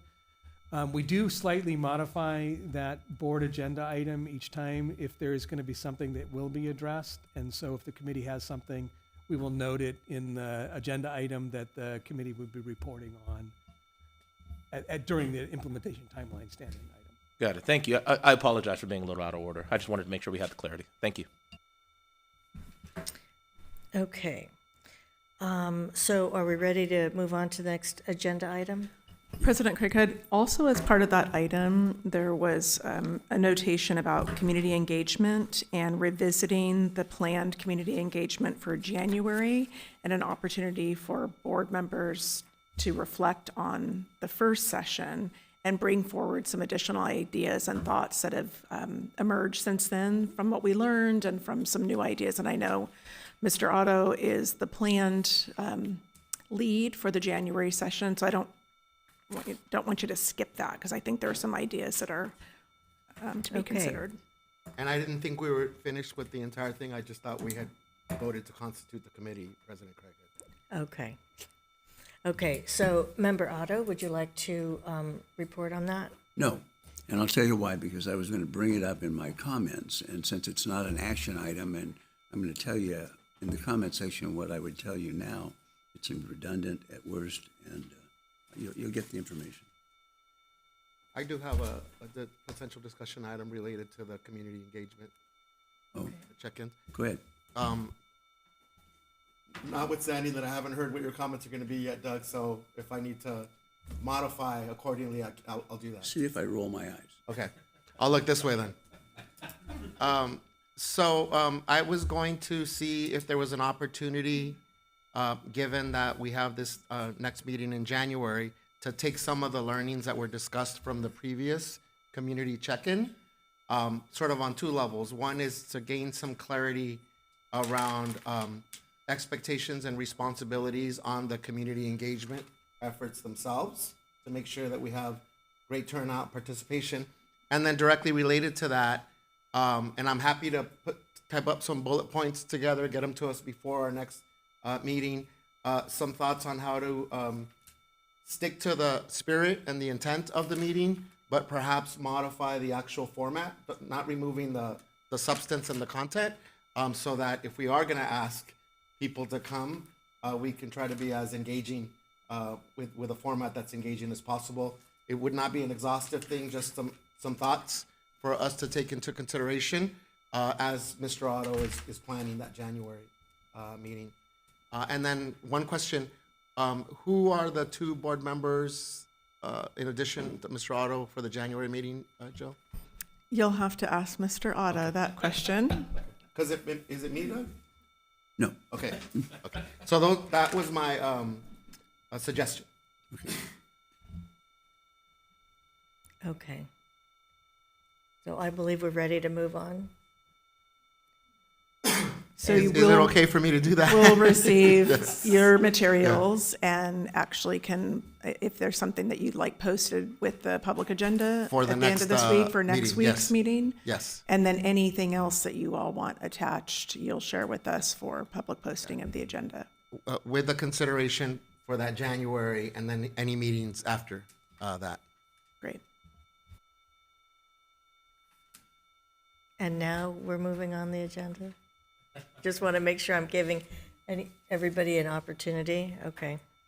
So, agenda item 16.4, the multilingual learner master plan, and that's an information item. We had a presentation earlier this afternoon, but I know that we left off at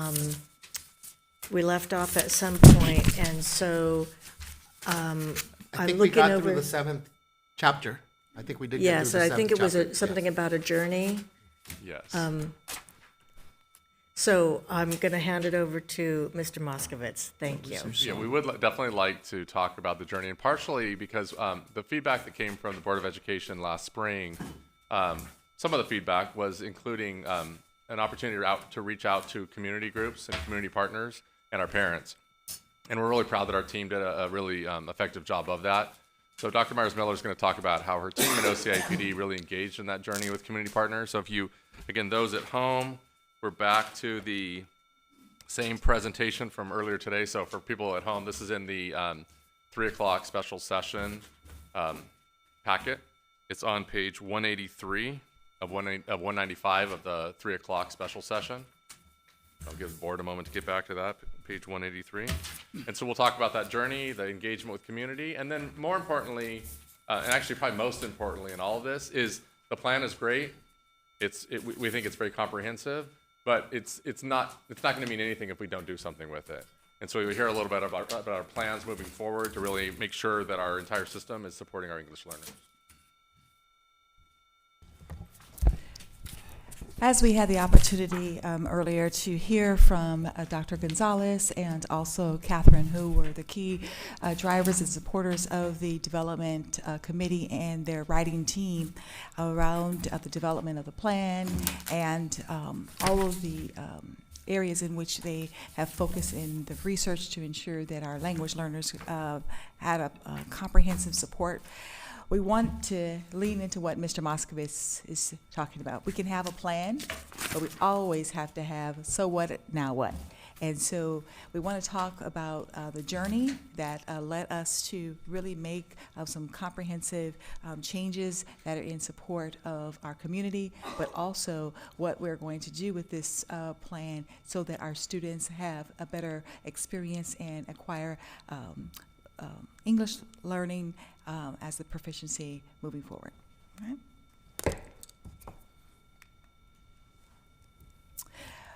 As was shared earlier, we know that this plan came to fruition after 2 years of active work, researching and developing, looking at data, engaging with community members, and so brought forth this initial plan back in March. And one of the things that we heard from the board was that we really needed to take this plan back and hear from the community, is this the plan that will accelerate and really be what is needed for our learners? And as Catherine was sharing earlier about each specific chapter, she leaned in into what within the stakeholder community groups, when bringing forth this chapter for revision and for communication, what each of them shared about what was needed to support. So we use that impetus from the board as it relates to engaging with the community to make those revisions, and that has been a part of the journey. We engaged specifically over the last several months with some input sessions with DLAC and some other community organizations. We also involved teachers in the process for supporting us in language revisions, but most importantly, within those revisions, were those going to be ones that were going to be a better service and support to our specific students. I want you to really lean into that when we're talking about the scope of EL learners and the needs of our community. We're talking about various organizations and community members within our community that really wanted to see differences and really wanted to see change. And they all leaned in and supported with being a part of their hopes and dreams for our students in our community. So in March, we engaged, excuse me, uh-oh. I got it. Maybe not. There you go, okay. In March, we brought who our community engaged with, and we were called to ask for more engagement. And as I said earlier, that was something that really benefited the overall development of our plan. And so, during the last 6 months, these are the community organizations that we engaged in that really supported our work. We want to lean into all the facets of our community, from the Kamai organizations to our social justice organizations, and also some of our language Spanish organizations as well, really helping to uplift the revisions that are needed within the plan. And it's really a community outreach and support that has led into successful implementation. So some of the key takeaways from the community, Catherine kind of uplifted these, but I want to kind of lean into them and to really see that these are the voices that are part of what our community is asking us. The plan is not just a plan for compliance, it's a plan for action. And the community is asking us to act differently so that we have different supports and services for our kids so that they achieve better. And it's calling that, number one, that there's a recognition of multilingualism as an asset in classrooms and schools across the district, that one language is not what we're looking for. We're looking for all students to be, identify and have cultural respect for all of the assets that they bring.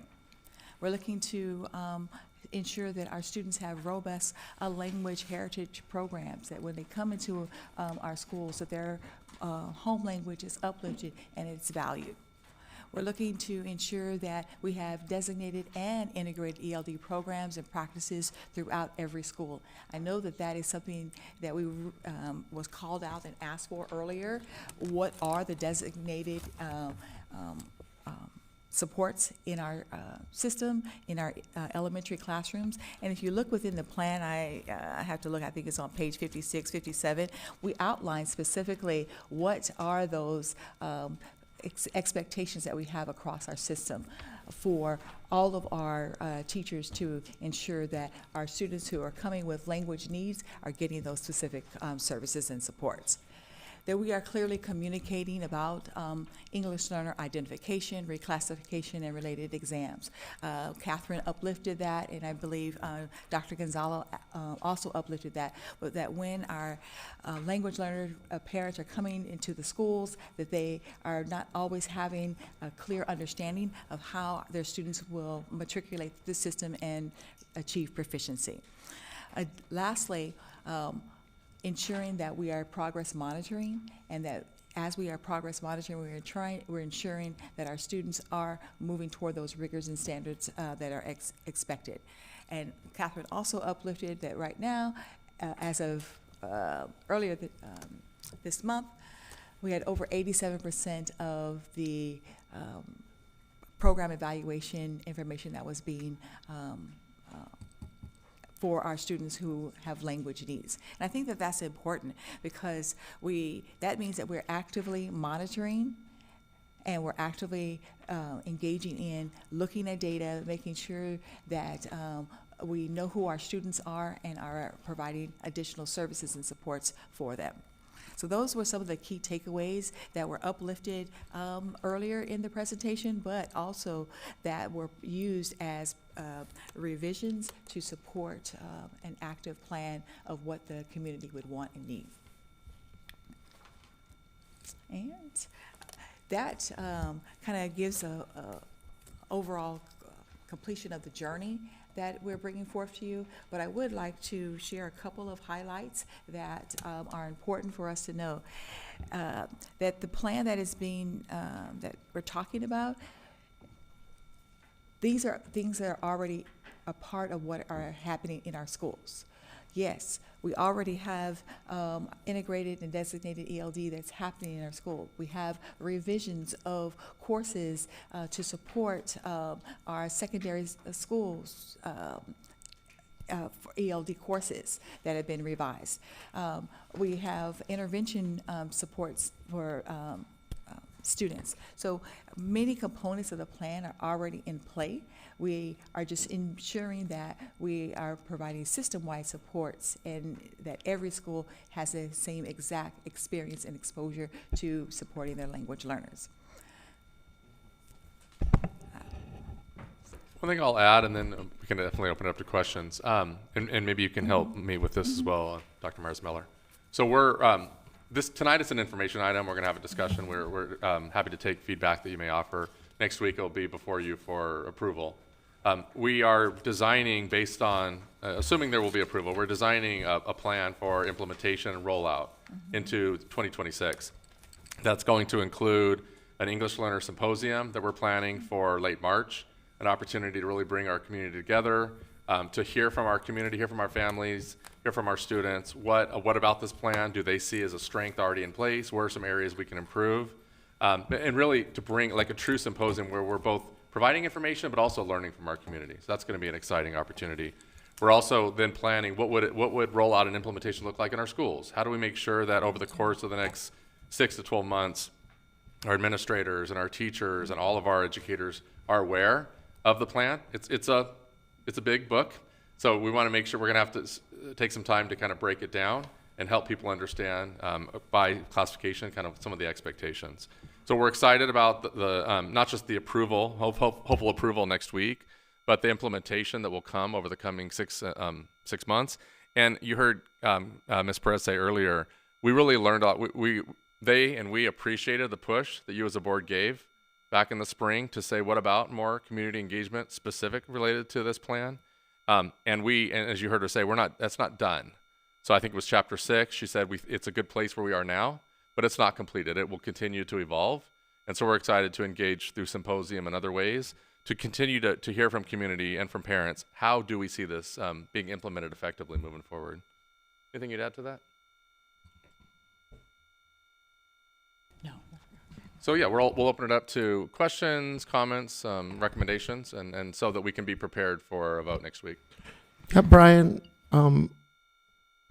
thank you, Dr. Myers-Miller. So I'm left with the key takeaways from family and community because we started, this started, right, uplifting community engagement as a pillar, not just in informing the contents of the plan, but as you said, that it's an ongoing evolution or involvement.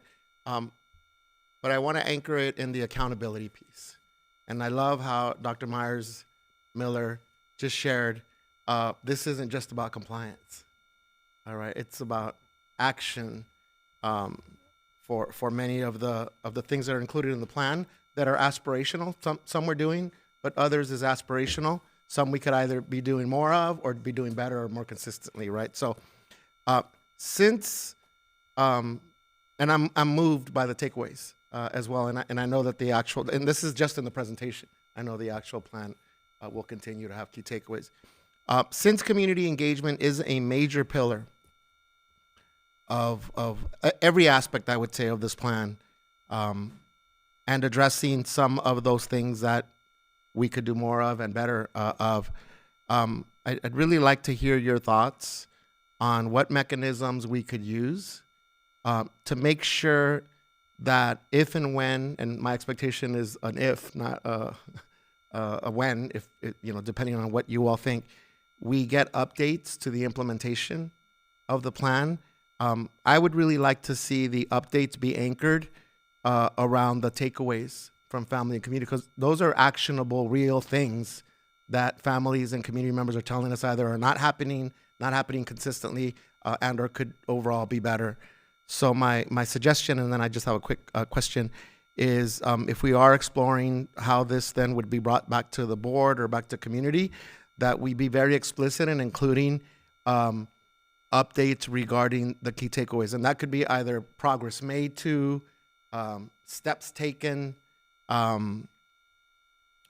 actions, maybe short-term, mid-term, longer-term actions, because I think if we are going to continue to honor community engagement and community participation and have folks' time feel like they're valued, then I think it behooves us to demonstrate back to community, here's what we've taken and included in the plan, and here's what we're doing about those things that we could be doing better or could be doing more consistently. So that's my sort of open-ended question on thoughts about that. And then I do have a question around translation. I saw that the executive summary was translated into Spanish. I see the thank you here in 3 languages. May I presume that we are going to, once we finalize this thing and if it's adopted, that it will be translated into other languages? Again, sticking to this community engagement pillar. Yes, and it is actually already translated. We were waiting for some feedback just to see if there was anything else we wanted to bring into next week, but we will be ready to post up for next week the plan fully translated in Spanish and Khmer as well. So that's the second part. To the first part, I mean, I really appreciate Dr. Baker's bringing up and kind of push, like, what if we did a symposium? What if we brought together our community around this work? And so then to your question, Dr. Benitez, I can imagine not being a one-time symposium, but an annual opportunity to convene with our community. And I can imagine that these takeaways are an initial in March. This is what we heard, and how might that show up? Because sometimes you can have phrases, but what does that actually look like in implementation?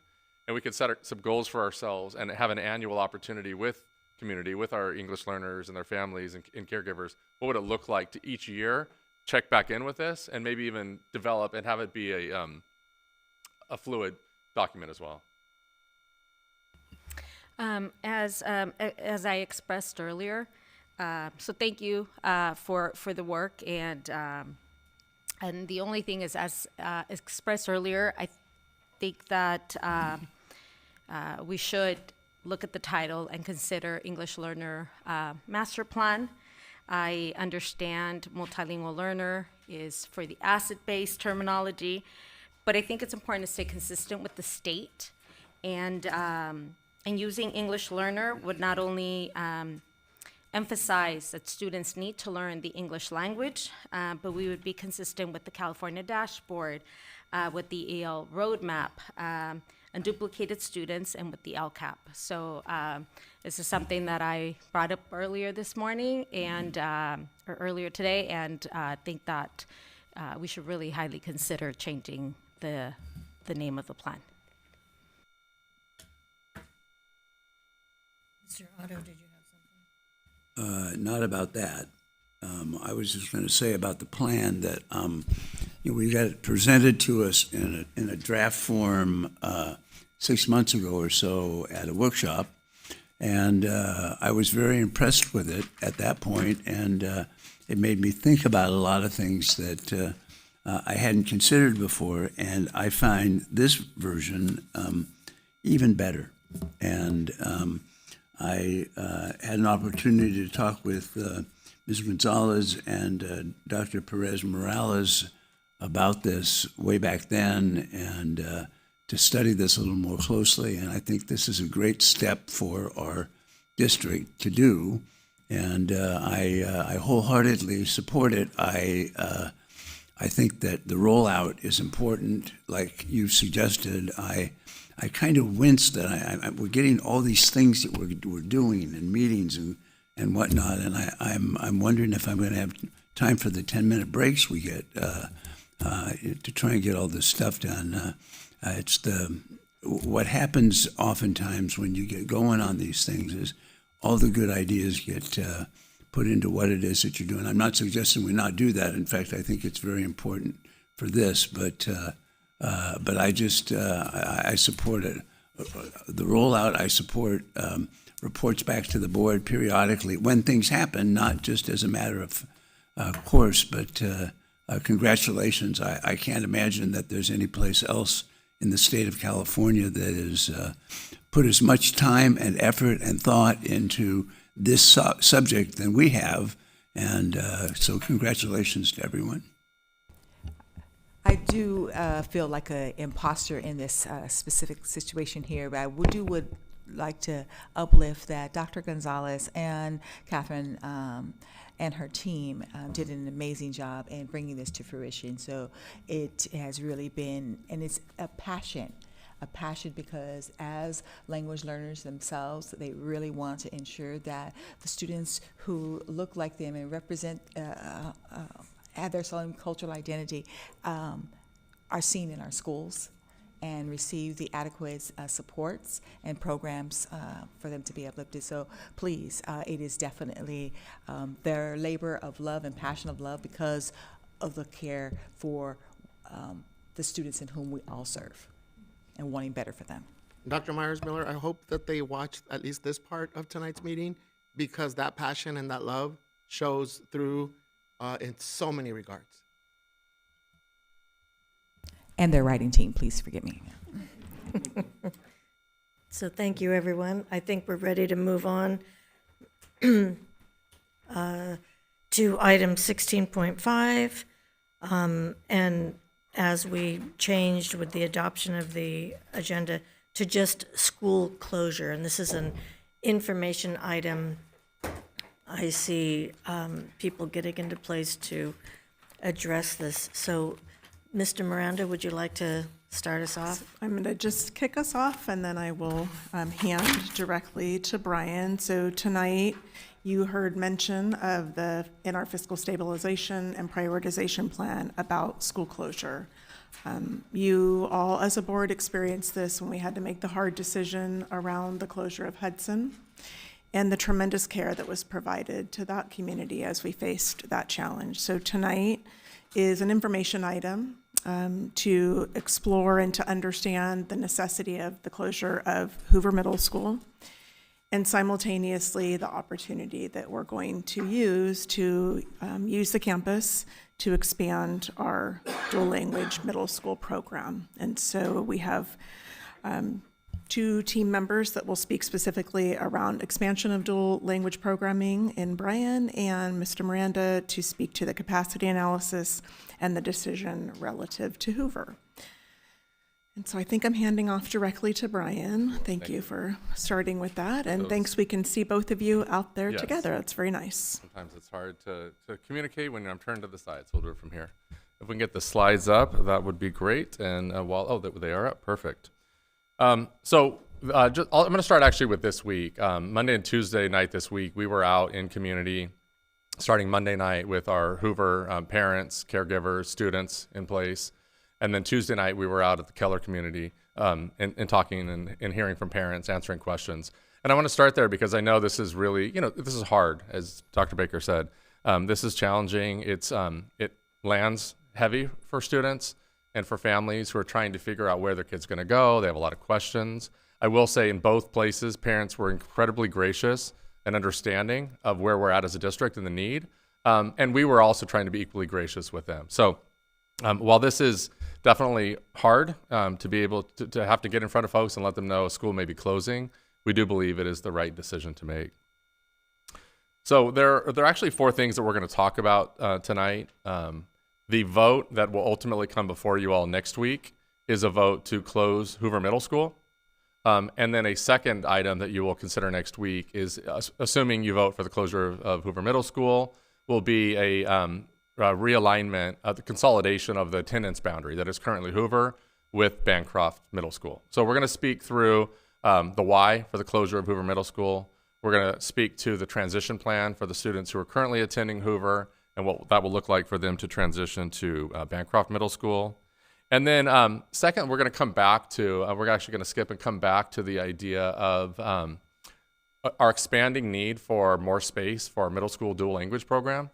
So while we have the hard situation of the closure of Hoover Middle School, we actually also have an equally exciting opportunity to expand our dual language middle school program because of increasing interest. So we're kind of balancing both things, the difficult decision, but also a need to build and to grow our middle school program. So there are three areas that we're going to talk about today. We're going to talk about the school capacity. I'll go reverse in those bullet points there. We're going to talk about the school capacity, and Mr. Miranda will speak to that. You've heard referenced earlier today in our 3 o'clock session, we've heard about declining enrollment, but you're going to hear about even increased declining enrollment at Hoover specifically. And then we'll come back, and I'll join you back again to talk specifically about the dual language program, Keller Middle School, and the need to expand and move Keller to a larger campus. So we're actually going to jump, just letting you all know if you want to move ahead. We're going to go to slide 7. It's also page 283 in the board packet for those maybe following along at home. So we're going to skip ahead to that. I'll hand it off to Mr. Miranda, and then I'll come back with you in a few minutes. Perfect, and you'll see that transition slide titled School Capacity Analysis, and that's what I'll speak to. So I figured before jumping into the actual data that helped inform this decision as well, I'd provide a little context, maybe a little bit of a refresher for the board with respect to our capacity utilization study and how we go about framing that data. And also a refresher for the public. As Dr. Baker noted, we addressed similar type of data and information as structured a little over a year ago with the Hudson decision. But I figure the context is helpful for today because we're using a whole bunch of terms in the facilities world that may not be familiar to other folks. So I'll start with the fact that school districts across the state of California are required to assess capacities at their school sites on an annual basis. That said, there's quite a bit of latitude with respect to how we calculate and develop a formula for doing so. Most districts out there use what we call design capacity. So what was a building designed to house, how many classrooms are out there, attach a loading factor to each classroom, and just do the simple math to develop a rough capacity, which we call design capacity in our formula. We felt we wanted to go a step deeper, actually a few steps deeper, and develop what we call program capacity. So how are we actually utilizing our space everywhere, right? And our facilities team does a really good job with respect to actually carefully assessing every space at every school site and how it's actually used on an annual basis, because things change on a regular basis, right? There could be sped rooms, which are at a different loading factor at one particular school one year. That could shift from year to year to a different location. Perhaps there's a space designated for career tech. Maybe there's an undersized classroom at a school. We want to make sure those type of spaces don't count against a school's capacity, and we have a true and correct formula for assessing what the space situation looks like at each respective school site. So that's a little bit of context and perhaps a few definitions with respect to design capacity versus what we call program capacity, and that's really what we hone in on for these type of decisions. That said, let's jump into some data here on a few school sites. So Hoover, and you're going to see the term right there, program capacity for Hoover is a little over 1,200 students. That's how many students we feel can comfortably fit at this school site. And of course, you see their enrollment listed at 477. So when we look at their capacity formula, do the math, let the formula do its job, we're showing that we're only utilizing 38% of the space, classroom space, at this particular campus. That gives us quite a bit of wiggle room. For context, and again, referencing back to our decision a little over a year ago on Hudson, when we looked at capacity information and utilization information and made that decision, Hudson was an absolute outlier, in particular for elementary schools, right, where we were using roughly 20% of that space. I think it was a little less. This particular year where we focused in on all schools, but we had a drill down focus on middle schools, we looked at two metrics. There were very similar metrics from what we looked at with Hudson. Metric one was, let's identify school sites that are only using 45% or less of, and then let's also assess schools that are using 60% or less space if we were to remove portables from all campuses. Of all our middle schools in the district, Hudson was the only middle school that checked both boxes. So that was a definite, Hoover, definite noticing for us as we looked at that data. Just continuing on with the data and the storytelling with respect to Hoover campus, have a footnote here, kind of a reminder to self to recognize that we started construction at this campus recently, just this past summer. For our middle school campus modernizations and HVAC installs and accessibility improvements, those projects typically run 18 to 19 months or so.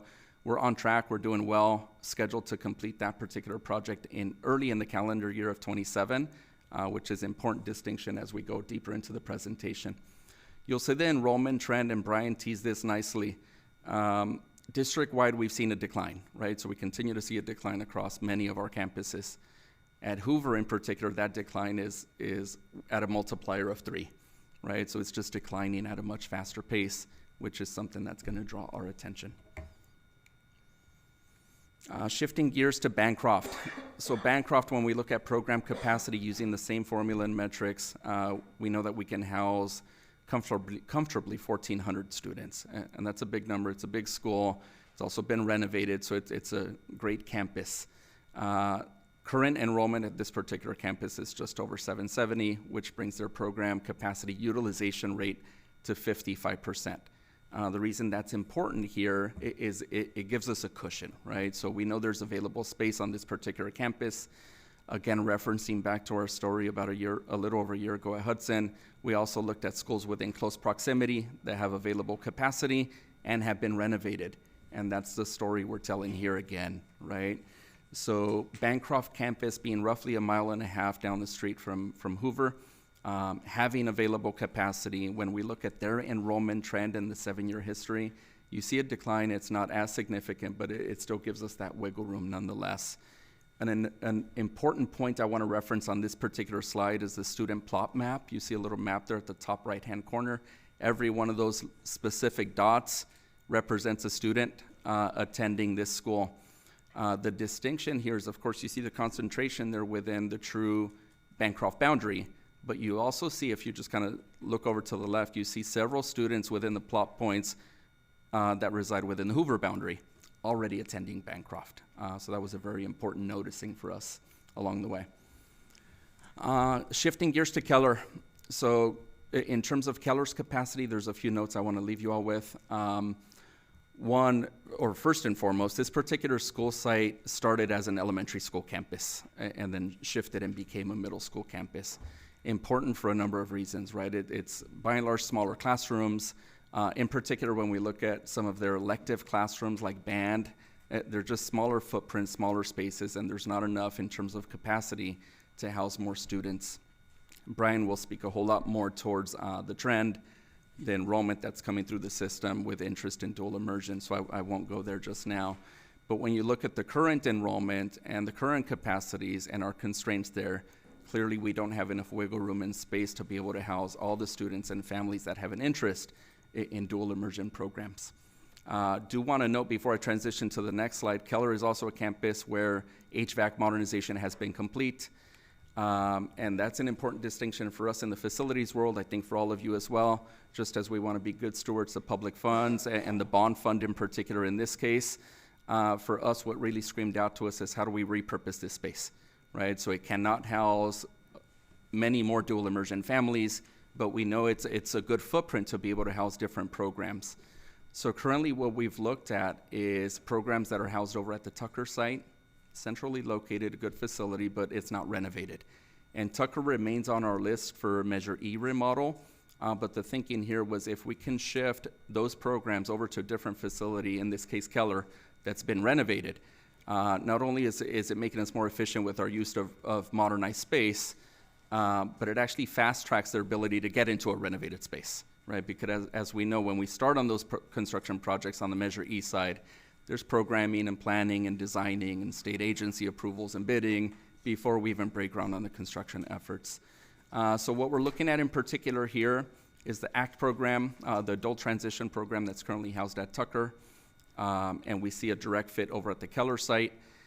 As we talked to our partner departments here, and Dr. Sosa Valderrama in particular, something we heard was, look, if we ever consider a shift for the program, please house the program somewhere within close proximity to public transportation and to business communities, because these students get out there into community to do work, and Keller definitely checks that box for us as well. We're also looking at the medical therapy unit that's housed currently at Tucker for potential relocation over to the Keller site that would keep those functions together. And there's staff members from OSSS that are housed at the Tucker site, and we're still assessing that piece. So if there's a direct fit for them over at Keller, we'll consider that as well. Otherwise, we'll look for a different location prior to making a final decision for those staff members. All right, so I'm going to have us now, we're going to jump back into your packet. We're going to go back to slide 3. We'll go back to 3. And for those, again, following at home, that is page 279 of the board agenda packet. So with the capacity analysis completed, we know that with the decline of overall student enrollment in the district over the last 6 years at about 11%, and as Mr. Miranda said, 3 times that, 34% decline at Hoover, with about 218 of the 477 students there on choice, currently attending on choice.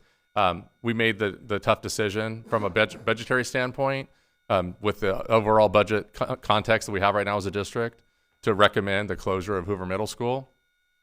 And then as I referenced, at the same time, not for the same reason, but at the same time, we have been for a few years now looking at our dual language program at the middle school level. We have seen a pretty marked increase, and we anticipate even greater increase in the number of students who are leaving 5th grade from a dual language program seeking a dual language middle school program. The graph here on the right, I'll just kind of explain what it shows. just for those maybe at home, it's a little small. This last year in June, about 319 students left our 5th grade dual language programs across our district. That's across 7 sites. And of those 319, about 70% were seeking to continue their middle school through a dual language program. We've had Keller Middle School in place now for several years. It started out as a Henry K-8. About 10 years ago, it transitioned to become Keller Middle School and Henry Elementary. Of those 319 last year that promoted out of 5th grade, about 70% sought a middle school of choice for dual language. Most of them opted for Keller. That was their first choice. We also, knowing that we had increasing numbers, we began to try a program over at Stevens Middle School. The difference with Stevens and Keller is a school-wide model. The entire school is dual language.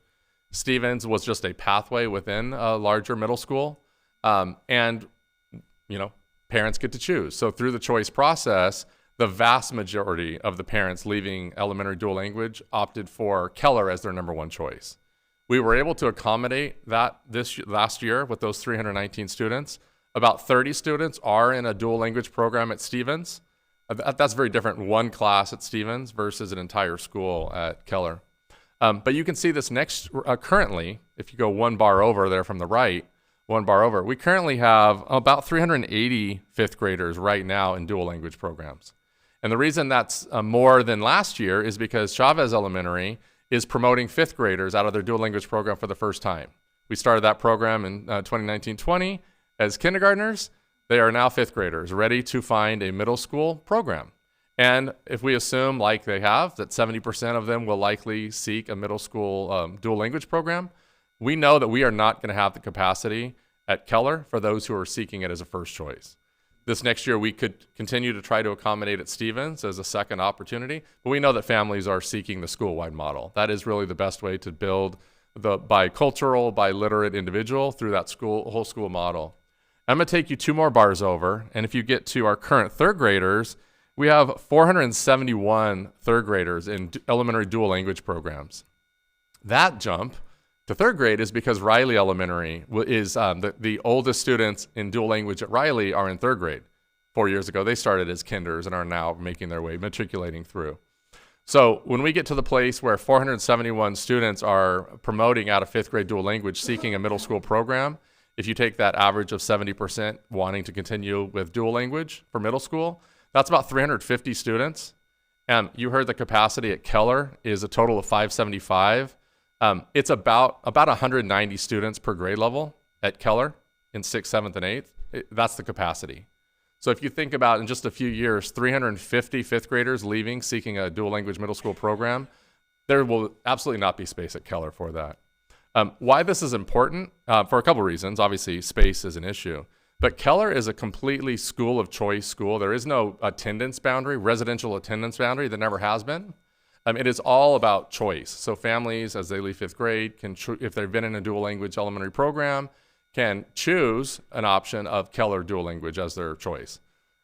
If we do not make a significant, because so many families want Keller as their number one choice, leaving dual language elementary programs, if we do not make a accommodation and make a change on the size of the campus for Keller, within just next year and within a couple of years, we're going to have as many as half of our families wanting to go to Keller as their first choice that will not be able to go.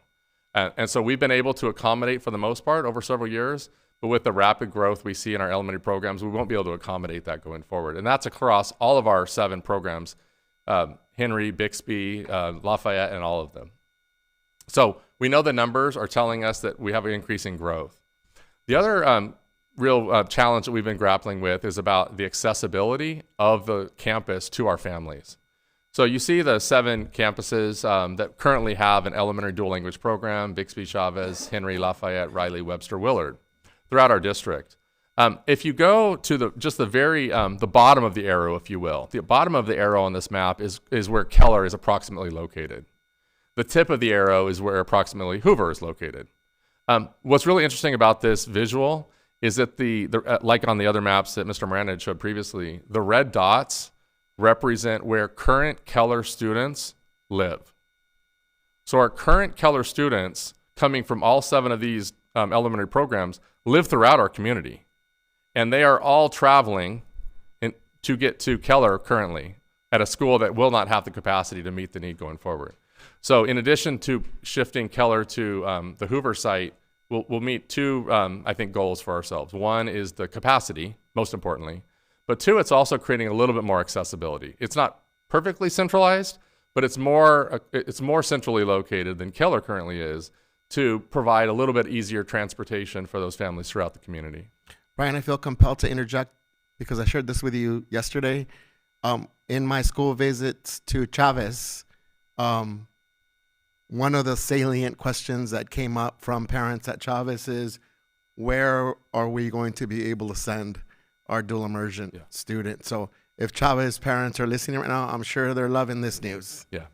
And I'll share a little bit more about what we're thinking about around accessibility as well. And actually they did receive a letter as part of the communications last week, so aware of what we're working on. Yeah.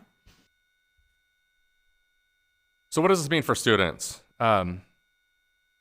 Most essentially and in a most timely way, we're concerned about the Hoover students and the Hoover families. The plan is to close Hoover Middle School at the end of the 25-26 school year. This school year, Hoover Middle School will close. And we have space, and our plan is for all of those students that want to go from Hoover to Bancroft, we will have space for them to do so.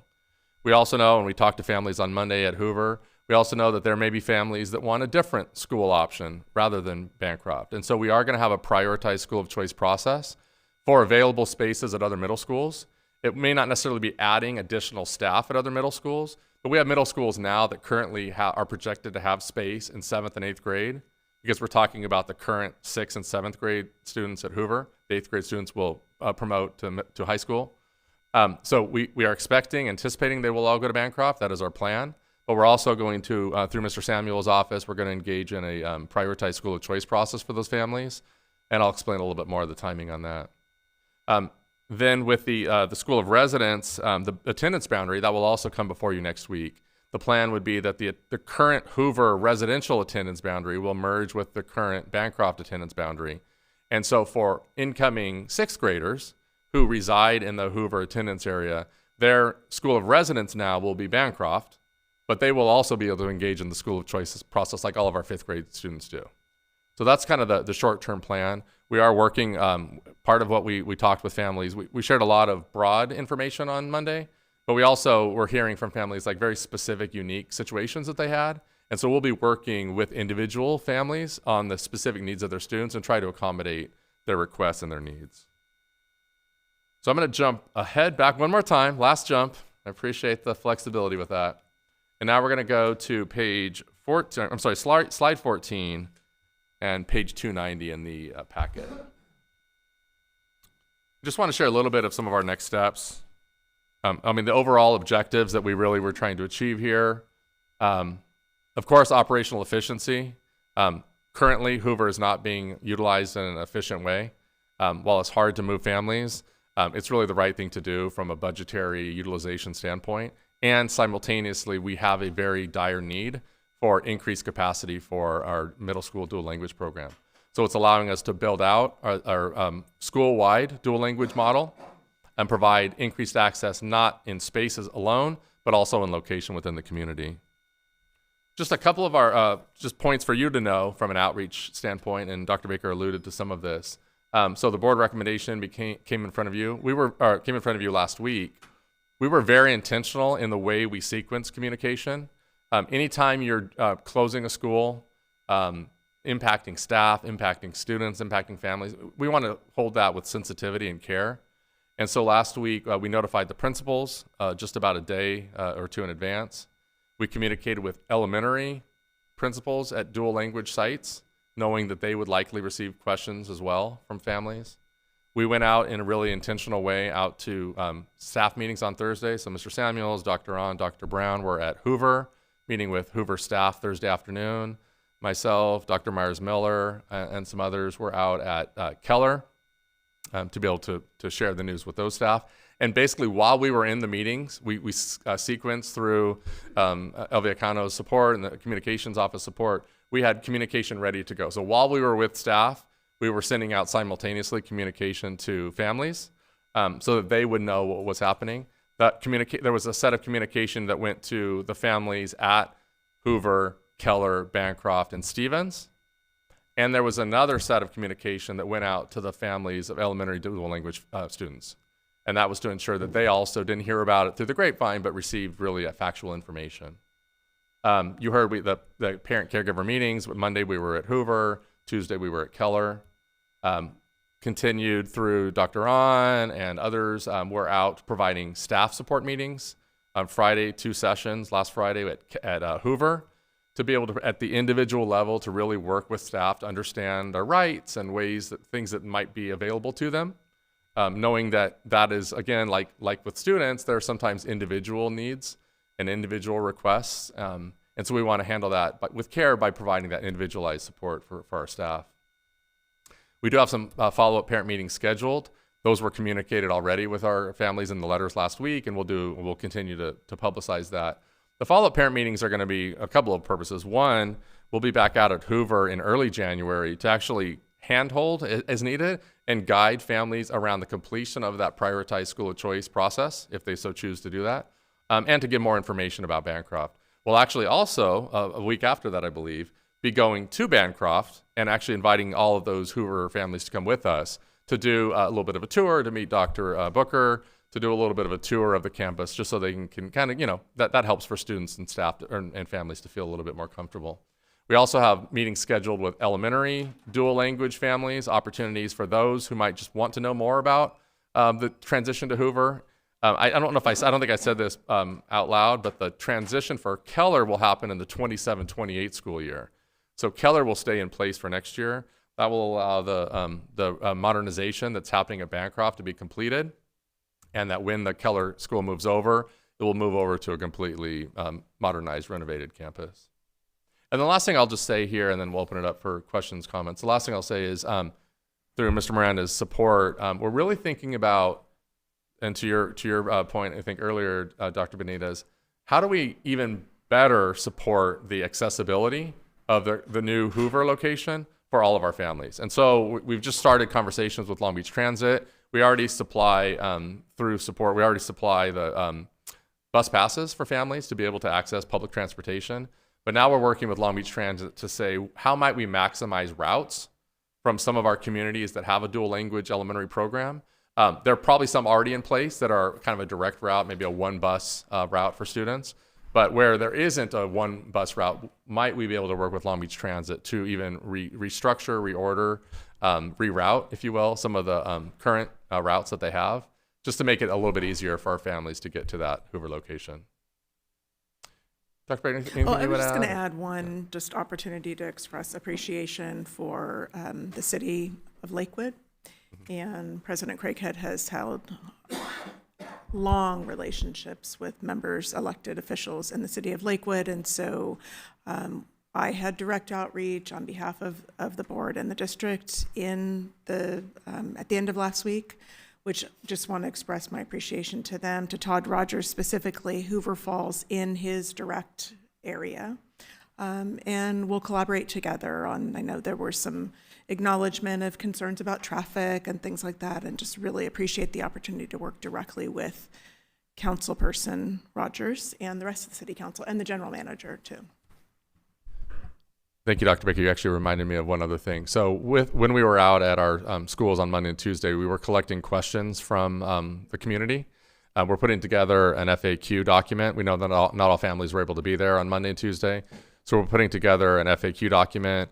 Ms. Lamelli, principal at Keller, sent out the Q&A, the question survey, if you will, to families today that maybe weren't able to be there last night. So we're still that forum is still open for people to submit their questions, and we'll get a Q&A out to families by next week so that they know, so everybody knows kind of some of the things that are being asked and some of the answers we have currently.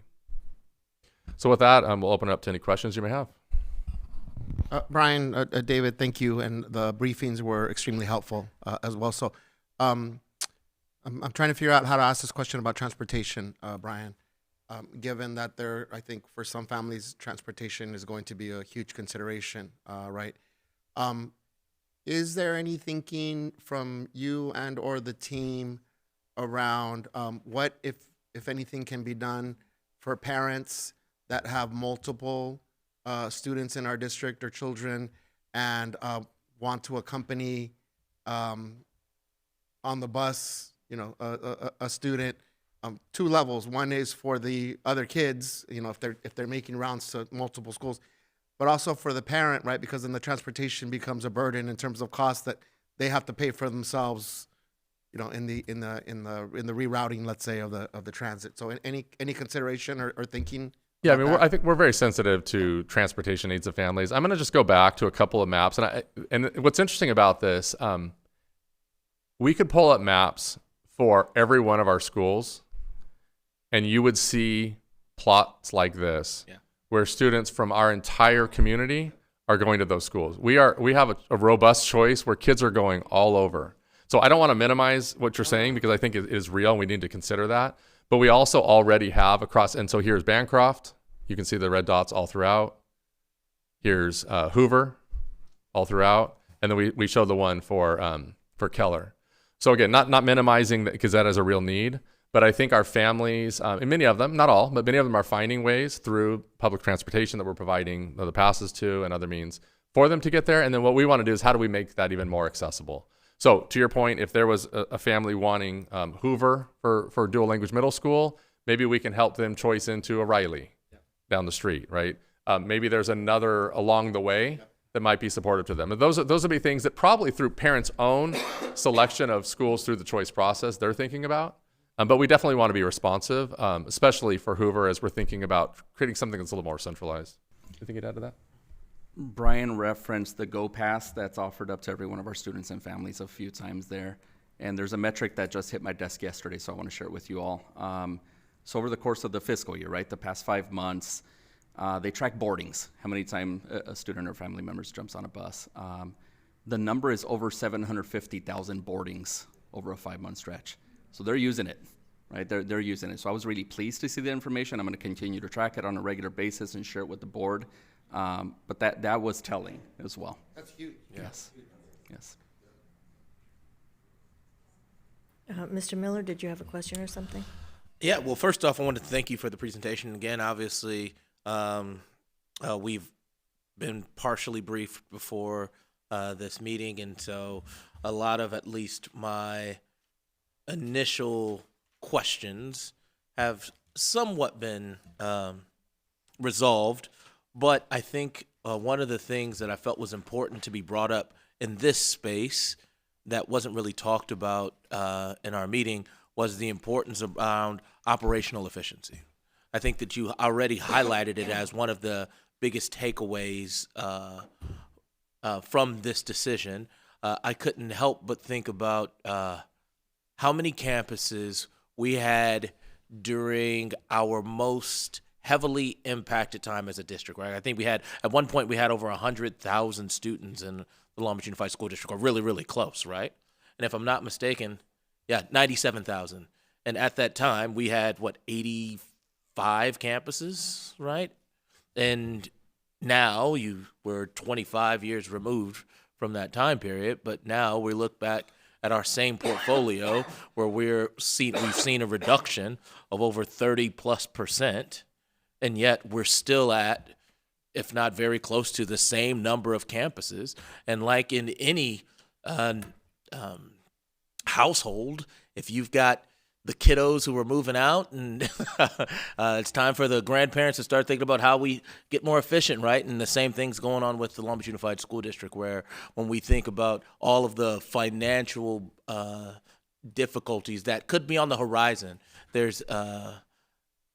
it's important for us to start to look at ways that we can be a little bit more efficient with our resources, with our teachers, with the support staff, et cetera. And I think that this plan not only captures the operational efficiency that we need to be prudent with these resources, but it also has the benefit of having more students being able to take advantage of one of our greatest programs within the district, which is our dual immersion. So I was just very, very appreciative of that, and I couldn't, after leaving our meeting, I couldn't help but think about that transition that we've had over the past 20 some odd years. And so I just felt that that was an important thing that needed to be brought up.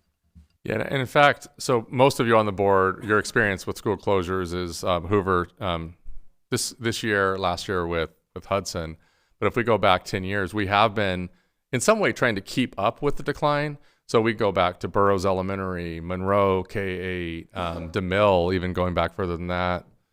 Probably others that Tucker was an elementary school that closed. So we have, I think, over the last 15, 20 years, tried to sort of keep up with that, but we're probably a little behind in the keeping up, and there will be more of these likely. If the enrollment trend continues, which we anticipate it will, we will need to continue to keep up. And it's never fun and it's never easy. Yeah. But it is the right thing to do from a fiscal management of resources. And I appreciate everyone's comments thus far in regards to being sensitive about this transition, because heck, as a Long Beach Unified School District graduate myself, man, I'm Bixby Beaver to the heart, and I'm always going to be a Stanford Hawk, and I'll always be a Milliken Ram, and we have a certain level of pride and ownership of that campus, even though obviously we don't have true ownership. And there are people who have graduated from the Hoovers and the Kellers of the world, and they'll always have that place in their heart. And so we want to be very cognizant of that. And so all things considered, I appreciate you all taking the proper communication steps and I guess the empathy that's needed to be had. So thank you.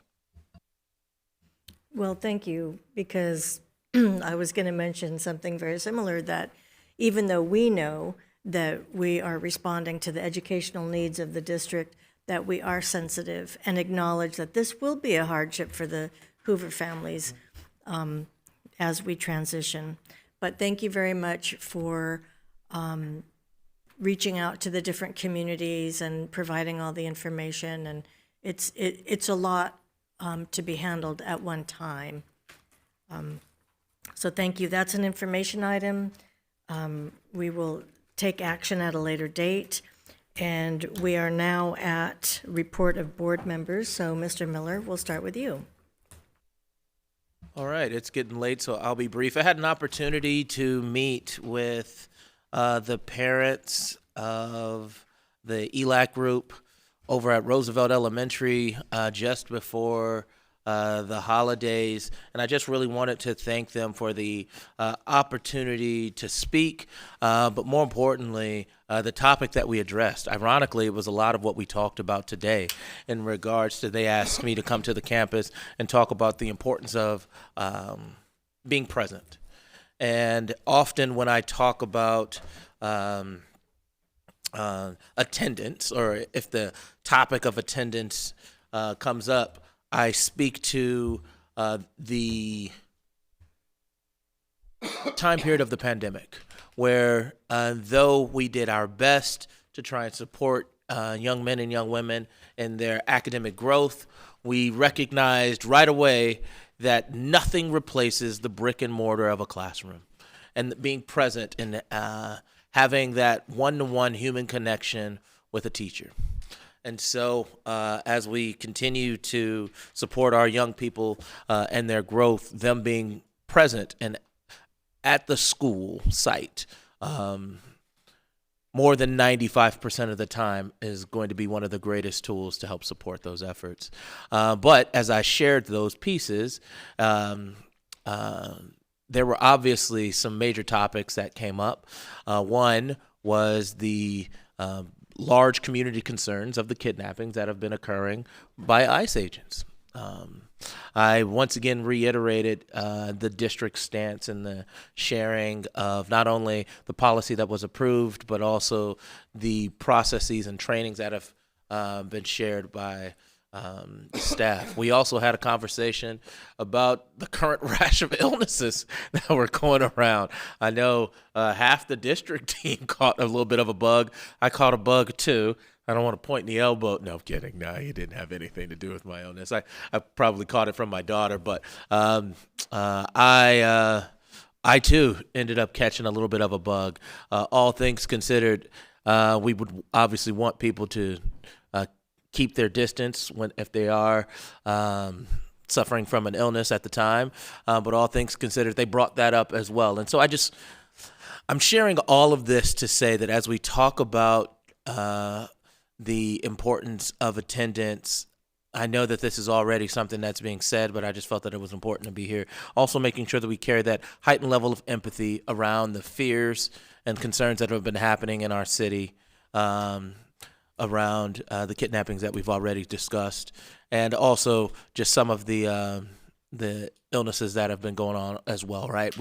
We are obviously going to continue to push for 95%, but if you are feeling sick, if you got a cough, you got a cold, you got somebody who has COVID, if you are immune compromised, then please take the time to step away, as we want you to be safe. That'll be the end of my report. Thank you. Dr. Benitez? Thank you, President Craighead. I want to give a special shout out, and I saw them here earlier. I didn't think they were going to stay to the end of the meeting, but to Long Beach Pride, Chris Duvali and the team from Long Beach Pride were here. I want to thank them for providing 50 full Thanksgiving dinners last 2 weeks ago. When I mean full, like dinners for 12, 27-pound turkeys with all the fixings and trimmings. And they wanted to make sure that those dinners made their way to LBUSD students and families. And because our district was on break, I also want to give a big shout out to Days Long Beach and Long Beach Forward, who work very closely with our schools to make sure that those dinners got to the students and the families. So thank you, Chris Duvall. If you can send me names of who was involved, I'd be happy at our next board report to shout out. So entire Long Beach Pride family. I do have an ask of our superintendent. So for a future meeting, given the tough budget scenario that's been laid out, and and props to you and the district team for keeping our communities abreast through our budget update communications. But given that these budget scenarios are very closely connected to our ongoing decline in enrollments, I mean, we just had a whole presentation, multiple presentations today, and the impacts of our decline in enrollments, including but not limited to school closures. In relation to that, I would love to hear at a future meeting our district's thinking and or conversations on potentially partnering to develop affordable housing opportunities. And then again, given the housing crisis that we have here locally, we talked about affordability, particularly within the context of the Long Beach Housing Promise that was referenced earlier today. So love at a future meeting if we could get something. It doesn't have to be a formal presentation, but just to see where housing development fits into these longer term plans, considering again budget, declining enrollments, and potential school closures. I'm not going to address the agenda item itself, but just to say that Dave Miranda, well, he's left the room Yeah, now. I was hoping that he would next save week, that. or maybe it's this week, I can't remember, is doing a presentation with a team up in Los Angeles. Oh, it happened today. Okay. So okay, this week. In the meantime, I can get the slides that would be at least for the board to see what the team that included City of Long Beach, Long Beach City College, Cal State Long Beach, what they were presenting about, so you could have that information. Okay, thank you. And then I would ask, Madam Chair, if we can end tonight's meeting in honor and memory of Porfirio Gandaria Olivares, or as his family affectionately knew him as La Purina, as he was known by his loved ones. This is the husband of Lilia Ocampo, father of current LBUSD students and LBUSD alum. Lilia Ocampo and the children, like I said, attend and continue to attend LBUSD. And that family has given so much to our district that I would ask us to adjourn tonight in honor of Porfirio Gandaria Olivares. Thank you. Mr. Otto? So last week I was in Sacramento for the California School Board Association conference, 5 days, and it was a very, very inspiring conference. There was a lot going on. I'd completely forgotten about the fact that they had several sessions on educational housing. and what different districts are doing. I know Santa Clara a while ago had built housing that was successful, and it seems to be a growing trend. Money seems to be made available. Problems with permits and whatnot are going away to encourage that kind of, so that was a good thing to learn at that conference. I sat and watched each of the candidates for superintendent of public instruction talk about what it was that they wanted to do. The good news is there are a lot of them. The bad news is that none of them were that impressive, and we'll see what happens going forward. But my biggest takeaway was that they had a very good presentation on legal issues affecting K through 12 districts, and also a very good presentation on advocacy, what's going on, what needs to be going on at the legislative level, not only in California, but nationally as well. And my best takeaway on that was that it's all on Gamut. And I knew about Gamut, but I hadn't used it. And I went up to Patrick O'Donnell, who used to be our city council person, chair of the committee, and who I've known for years and years and years. And after these presentations, I said, "Are there slides available?" And he looked at me like, "They're all on Gamut. Why don't you just go to Gamut? Don't bother me." And so I did. I can, and what I'm going to do is put together a report that has that information available for all of us, so that we can use that as a tool in the future, and we can teach people on how to do that. So I thought it was a very productive meeting. The only downside was that they billed me for one extra night for the room that I stayed in, but we're solving that right away. So the other thing that I wanted to talk about briefly was the report to the community. As you know, I am working on a January 27th date at Rancho Los Alamitos. I've spoken to both the city council person from the 5th District, Daryl Supernow, who wants to help in however he can. He said he can give me contact information for not only the PPA people, but the leadership people, and I can reach out to them. But he also gave me the name of a guy who I can't remember right now, but I dictated a little memo on it, who's a social is on social media, who's well known in the 5th District, and who says he was happy to help us make the event well known in the community. And understand, there's two parts to this in my mind. You got to get people there, and then you got to tell them what we're doing, which is to update them on how we're doing on our board goals and guardrails, and get their feedback from that. But we want to have a real good turnout to begin to do that. I also reached out to Christina Duggan, who is the council person from the 3rd District, and in fact on Friday, after I got back from Sacramento, spoke to her leadership group about what we were doing, what we intended to do, and was promised contact information for everybody in that group, and all the PTA people that she knows as well. And so we'll have a good ability to outreach to people, so we can tell them what we're doing, and hopefully get some positive feedback. I expect to be able to, with those contacts, to get out not only to the PTA, but to parents, teachers, community leaders in those areas. And Rancho Los Alamitos is a great draw on a Tuesday night for this meeting, and so I'm looking forward to that. And one, I haven't eliminated you entirely as my backup person, but Eric's been lobbying me to do this. That is not a true statement. Well, you said you were available at that. Yeah. Okay. Anyway, so that's my report.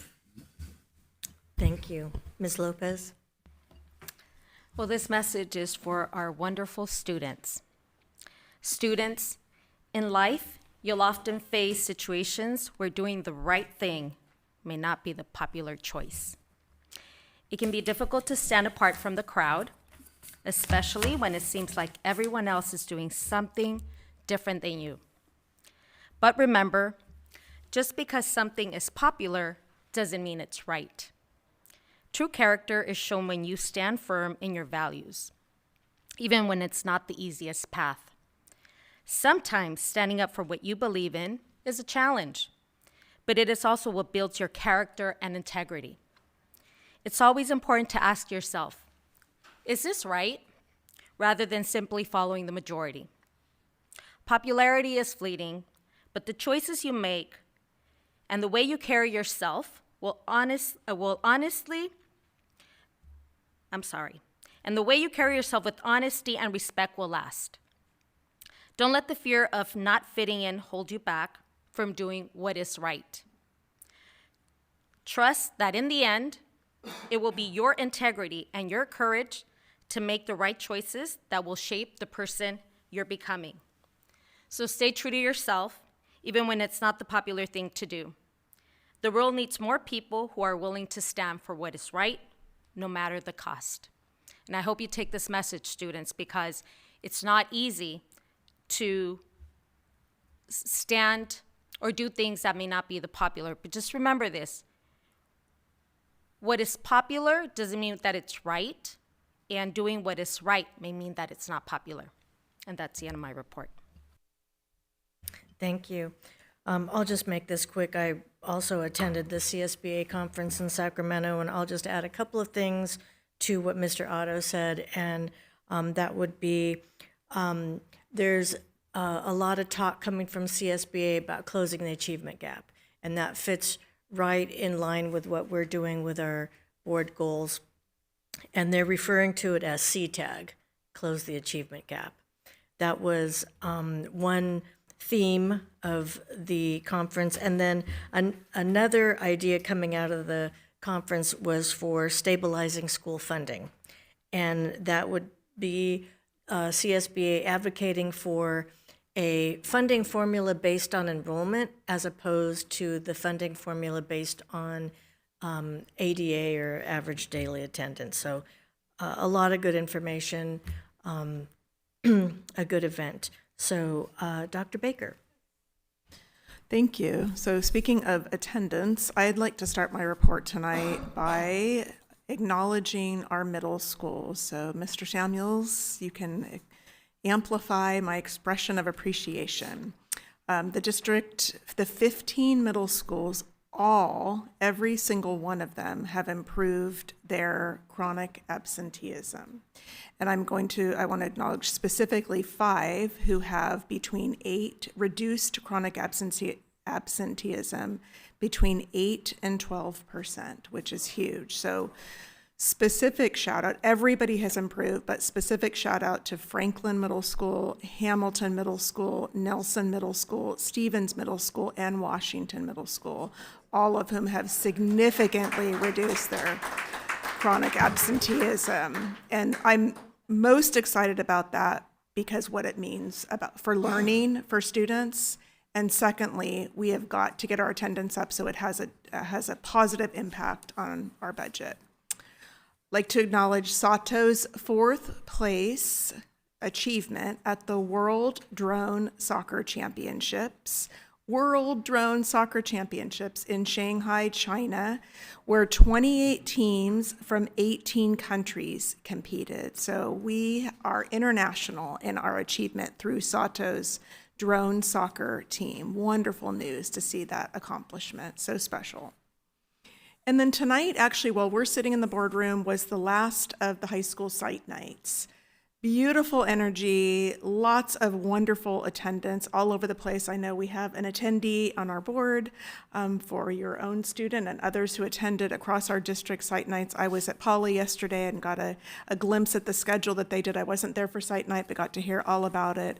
Just a wonderful opportunity for our students to talk to other students and for us just to see the best of what is available across Long Beach Unified School District, and just so thankful for all of the students and staff who make those evenings so special. Wonderful.